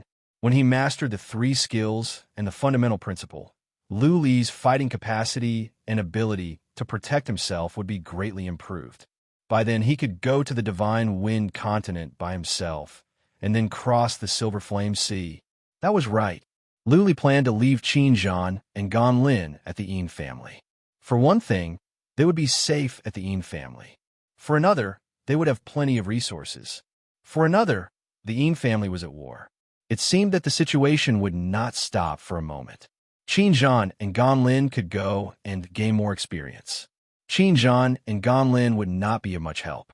For one thing, they would not be of much help. For another, this trip would be very difficult and full of dangers. They would rather stay at the Yin family than cultivate in the separation bead. At night, as expected, the Yin family hosted a banquet for Lu Li. More than 100 patriarchs of the family came. The chief patriarch in charge of family affairs was present in person. More than 100 young masters and young ladies came as well. Young Master Fan and Unrivaled were not here, which made the banquet less glamorous. However, the presence of the chief patriarch meant that the Yin family valued Lu Li. The Yin family valued Lu Li since the crippled Zen master summoned him in person and sent a message telling the family to take good care of him. Even the family patriarch was involved. That being said, Lu Li was only at the peak of the second tribulation. His realm was not high enough. If he were at the fourth tribulation, the family patriarch of the Yin family would come in person. The banquet lasted until midnight. Lu Li, Gan Lin, and Gan Lin were all drunk by the enthusiastic young masters and young ladies of the Yin family. With so many people around, Lu Li could not force them to drink. Luckily, Qin Zhan and Gan Lin were good at drinking. They helped Lu Li drink a lot. The young masters and young ladies of the Yin family were curious about Lu Li. After all, Lu Li could become friends with Unrivaled and be summoned by the crippled Zen master at once. Many young masters and young ladies were not qualified to meet the crippled Zen master. The sixth patriarch was mysterious. He was the most senior in the family, and it was said that he was even more powerful than the family patriarch. The patriarch of the Hall of Internal Affairs of the Yin family told Lu Li in person that if Lu Li needed anything, he could send someone to the Hall of Internal Affairs. The family even gave Lu Li, Gan Lin, and Gan Lin the status of disciples of the immediate family. Every month, they would be given some top-level resources. They could go to the treasured lands of the family to study at will. In other words, the treatment Lu Li and Gan Lin received was similar to that of Rui. Their status was not as high, but the treatment was good enough. All this was because of the crippled Zen master. It was not hard to imagine how high the status of the sixth patriarch was in the family. The banquet lasted for 5 days. In the later days, the patriarchs of the family did not show up. It was Rui who gathered young masters and young ladies. Some were from the immediate family, some were from the collateral family, some were affiliated with the Yin family, and some were from the younger generation. Lu Li, Gan Lin, and Gan Lin had seen more than 500 or 600 young masters and young ladies. They were dazzled. The Yin family deserved to be a super family. The number of young warriors at the fourth tribulation realm was too many to count. Over the past couple of days, they had seen at least more than 200 young warriors at the fourth tribulation realm. Some major forces would only have more than 100 fourth tribulation realm warriors in total.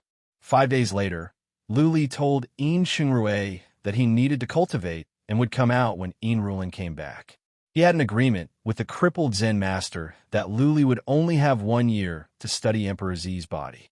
Therefore, Luli must make good use of the time.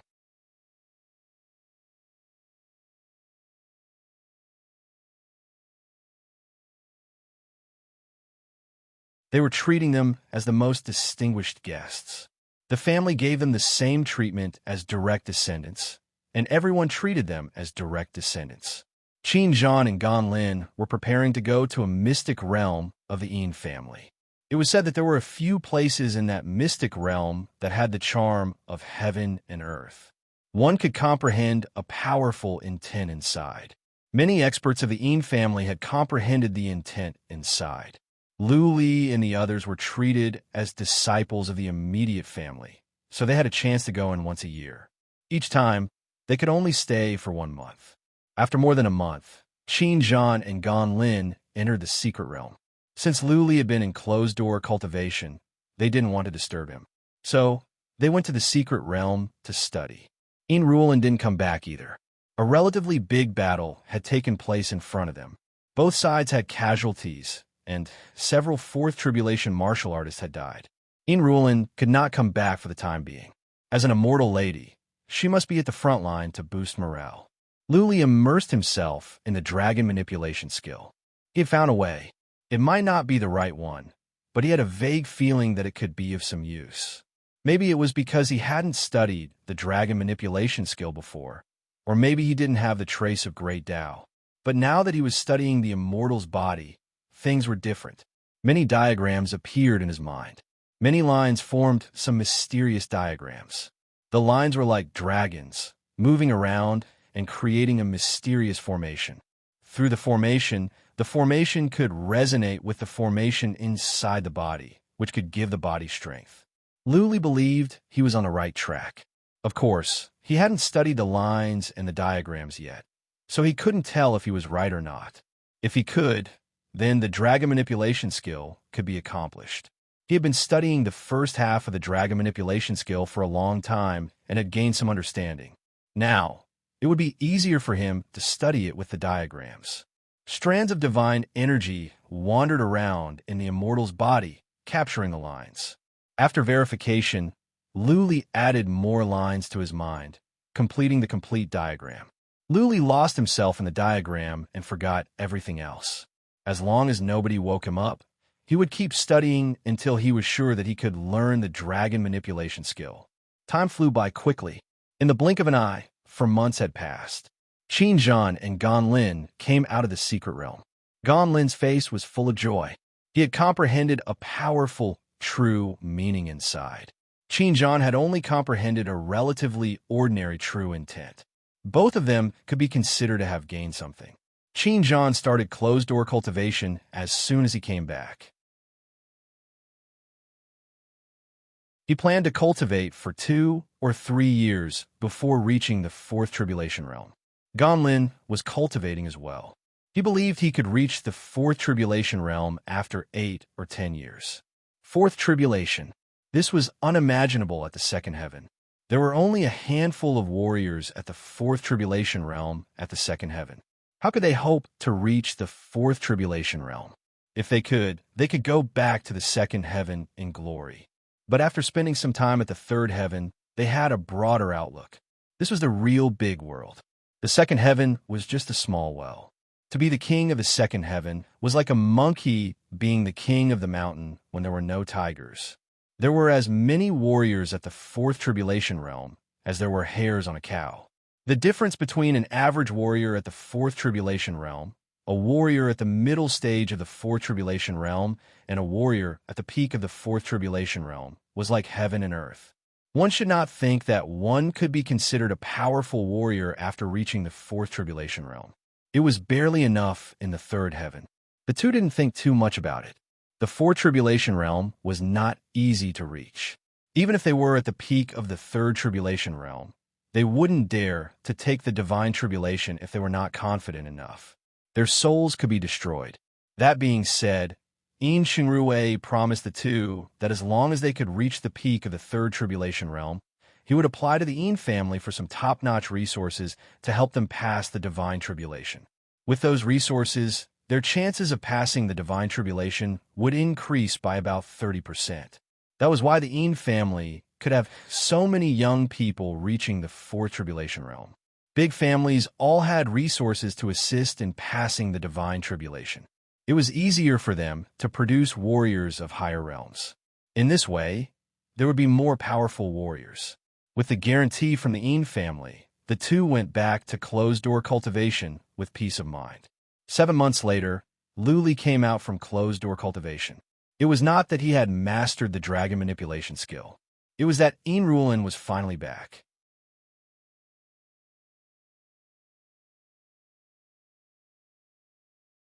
Chapter 2353. Luli opened the inhibition formation and saw a lady in a green robe. It had been years since he last saw her. Unrivaled looked the same. The only difference was that she had matured. Standing there, she was slim and graceful, like a fragrant orchid. She had a gentle smile on her face.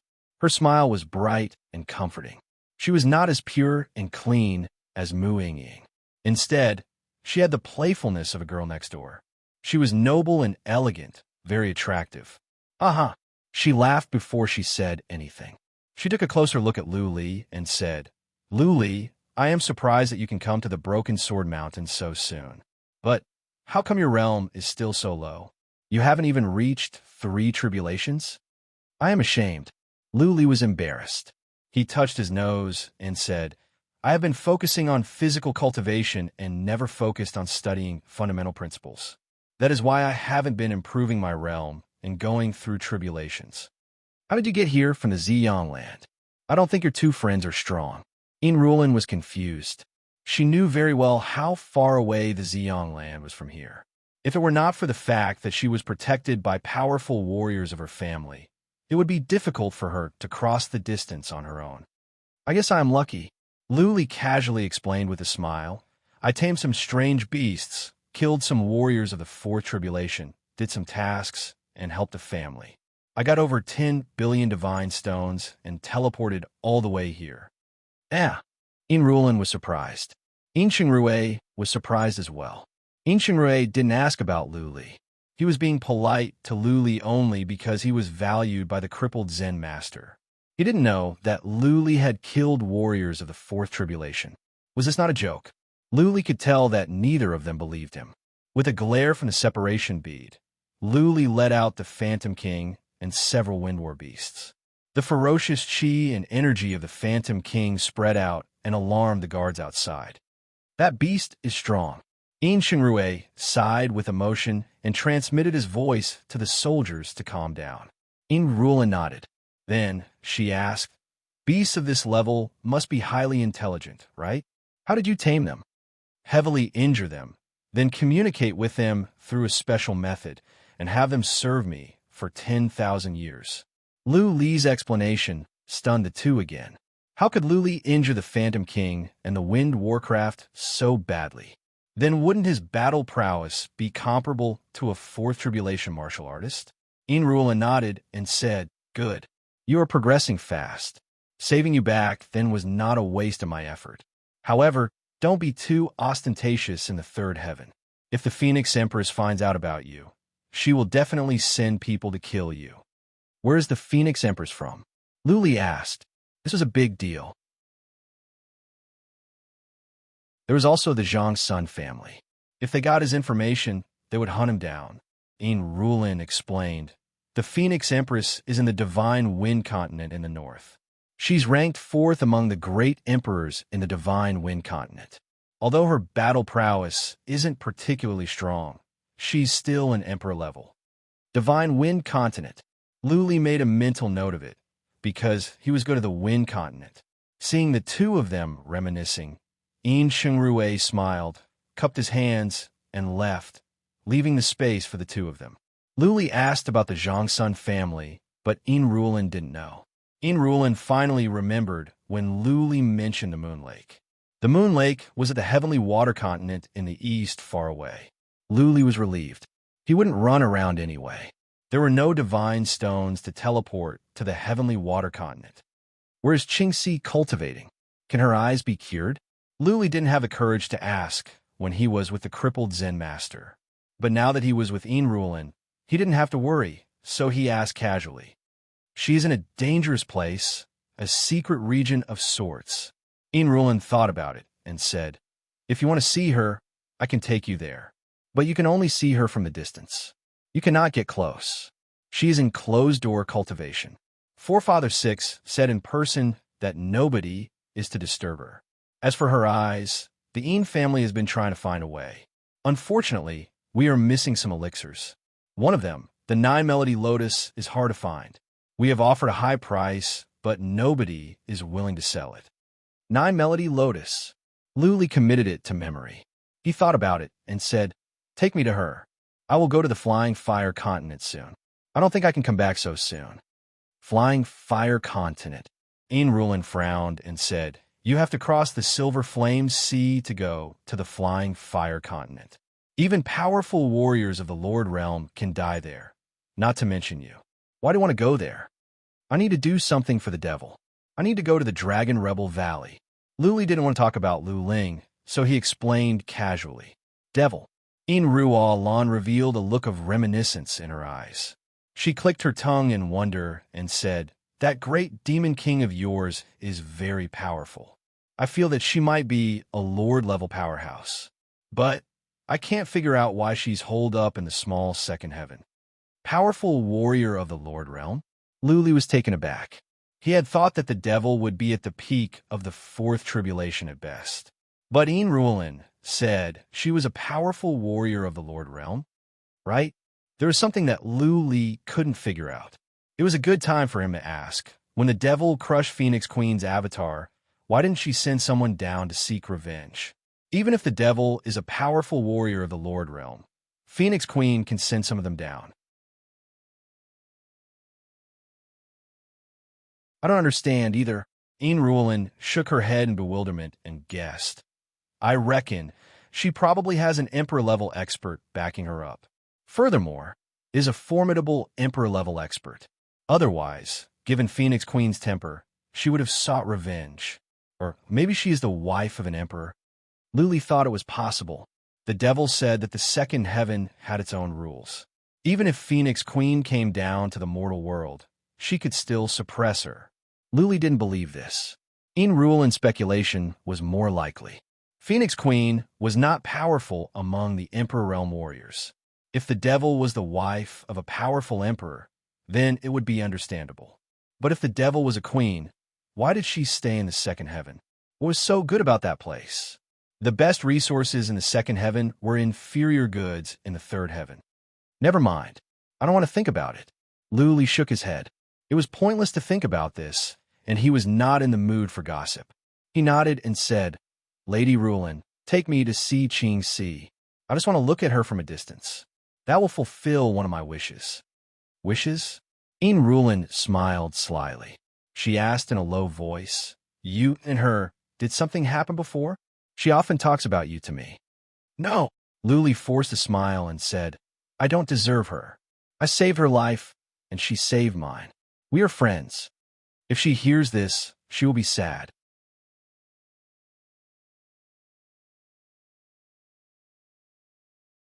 Chapter 23:54. Heaven Chaos Realm. This was a secret area as well as a dangerous place. Apart from a few places, even warriors at the later stage of the Fourth Tribulation Realm could lose their lives in here. Luli sensed something strange when he followed Unrivaled in. It was dark, so dark that it was even darker than the dark world in the purgatory of primordial chaos. That being said, Luli saw many beads on the castles near the teleportation formation. The beads gave out a soft glow that lit up the surroundings. There was a super large shield outside the castle that was glowing as well. Even so, Luli could not see anything beyond a distance of more than 300 feet. This place is called the Heaven Chaos Realm because it is like chaos. There is no light. Unrivaled explained, there are many powerful beings hiding in the darkness. If you don't move in the dark, you will not be able to sense them. I don't even have the courage to go in. I can die in here. Luli nodded.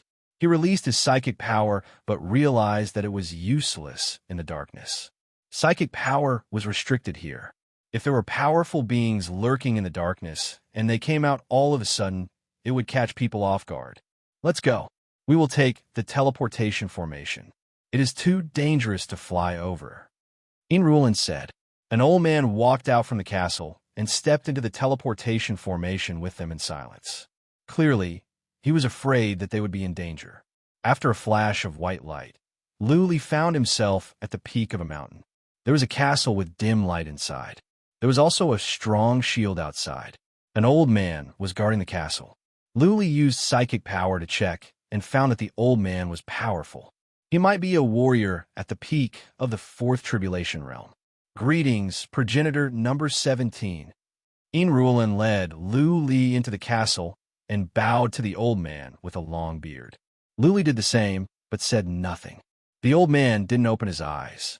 He just said coldly, "Don't disturb her." Unrivaled nodded and walked out with Luli. They arrived at the edge of the shield. Unrivaled pointed to the darkness ahead and said, "She is over there. You can sense her chi and energy if you try to sense it. Keep an eye on her.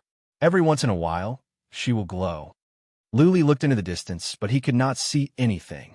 It was so dark that there was nothing. He closed his eyes and began to sense with the mark of Tao. He could see the surroundings in his mind. It was blurry, but he could feel it. Luli's heart skipped a beat. He saw Enchantment. On a cliff hundreds of feet away, a lady in a white dress was sitting with her legs crossed. There was no energy coming from her, not even a hint of life. She was not breathing. She was not breathing. She was just sitting there quietly, as if she had become one with the darkness. She's a blind woman and has grown accustomed to darkness since she was young. That's why she's especially close to the law of darkness, and it's especially easy for her to comprehend it. This is the most suitable place for her to cultivate. She has been cultivating here for many years, and she has improved at lightning speed. This is the realm as he too, as she could. She from realm as she, as he, as she, as tribulation. In such an environment, if it was an ordinary person, they would have gone crazy long ago. How could they still cultivate in peace? Luli could sense Enchantment. Her looks didn't change much. She was still as beautiful as before, as pure as a snow lotus on an iceberg. Luli said nothing. He stood there quietly, as if he was keeping her company. After 2 hours, Enchantment's body suddenly glowed in white. Then, her body became translucent, as if she had become a soul. Luli opened his eyes all of a sudden. This time, he could faintly see her face. Luli's heart skipped a beat. He saw Enchantment's eyelashes moved, but she didn't open her eyes. There was no energy, not even a breath of life. "Leave now." The old man in the castle opened his eyes and said, "You guys have affected her cultivation. Her heart is not calm anymore. She is trying to break through the life and death barrier. You guys will harm her." Luli and Unrivaled came back to their senses. Luli threw a meaningful look at the faintly discernible figure in the distance. Then, he bowed and left with Unrivaled. Enchantment's eyelashes moved again. Her heartbeat had never been there. But at this moment, her heart skipped a beat. However, after Luli and Unrivaled were teleported away, her heart stopped beating again. She flew down and continued to sit with her legs crossed. The white glow disappeared. She was swallowed up by the darkness and became a stone statue again. Luli teleported back. In his mind, he was still thinking about Enchantment. He was in a bad mood. Unrivaled said that she wanted to invite him to a banquet, but he was not in the mood. After chatting with Unrivaled for a while, Luli excused himself and went back to cultivation. Unrivaled said nothing. She turned around and went to find the crippled Zen master. "Greetings, sixth forefather." Entering the crippled Zen master's room, Unrivaled bowed to the crippled Zen master with a smile. Then, before he could say anything, she went to the side and poured him some tea. "Kiddo, you're so nice for no reason. What do you want from me now?"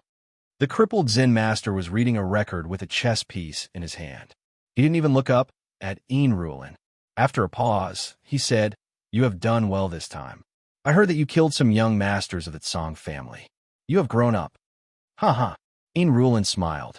She stuck her tongue out and said, "It is all thanks to the holy weapon fragment sixth forefather gave me. Otherwise, I would not have killed him so easily. I'm glad you know." The crippled Zen master took a sip of tea.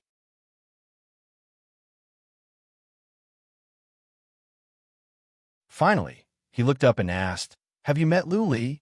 "Yes." Unrivaled nodded. Then she added, "I just brought him to see Qingxi, but I didn't dare to disturb her. I just looked at him from the distance. He seems to be in a bad mood after he came back. Now, he is in closed-door cultivation." "Oh." The crippled Zen master answered indifferently. He understood. Unrivaled thought about it and asked, "Lu Li said he wants to go to the Flying Fire Continent? Sixth Forefather, why don't you help him? He is so weak. I am afraid he will die a miserable death. He can't even make it through the Silver Flame Sea. I can't help him." The crippled Zen master shook his head and said, "If Sunlight Emperor knows that I dare to go to the Silver Flame Sea, he will kill me. Also, this punk would not die so easily. There's a powerful person behind him." "Powerful person? What powerful person?" Unrivaled was confused. She asked, "The demon at the second heaven?" "No." The crippled Zen master was also surprised. He murmured, "He is from the 9 universes of the mortal world. His name is Astro Emperor." "The mortal world?" Unrivaled pouted and said, "There are powerful people in the mortal world? Sixth Forefather, are you kidding? When have you ever seen me kidding?" The crippled Zen master glanced at Unrivaled coldly and said, "I once wanted to see him from the distance, but he disappeared before I could see him clearly. He is unpredictable, what?" You're tuning into the Warrior Lore YouTube channel. Don't forget to subscribe and join us on this journey to catch the most captivating stories.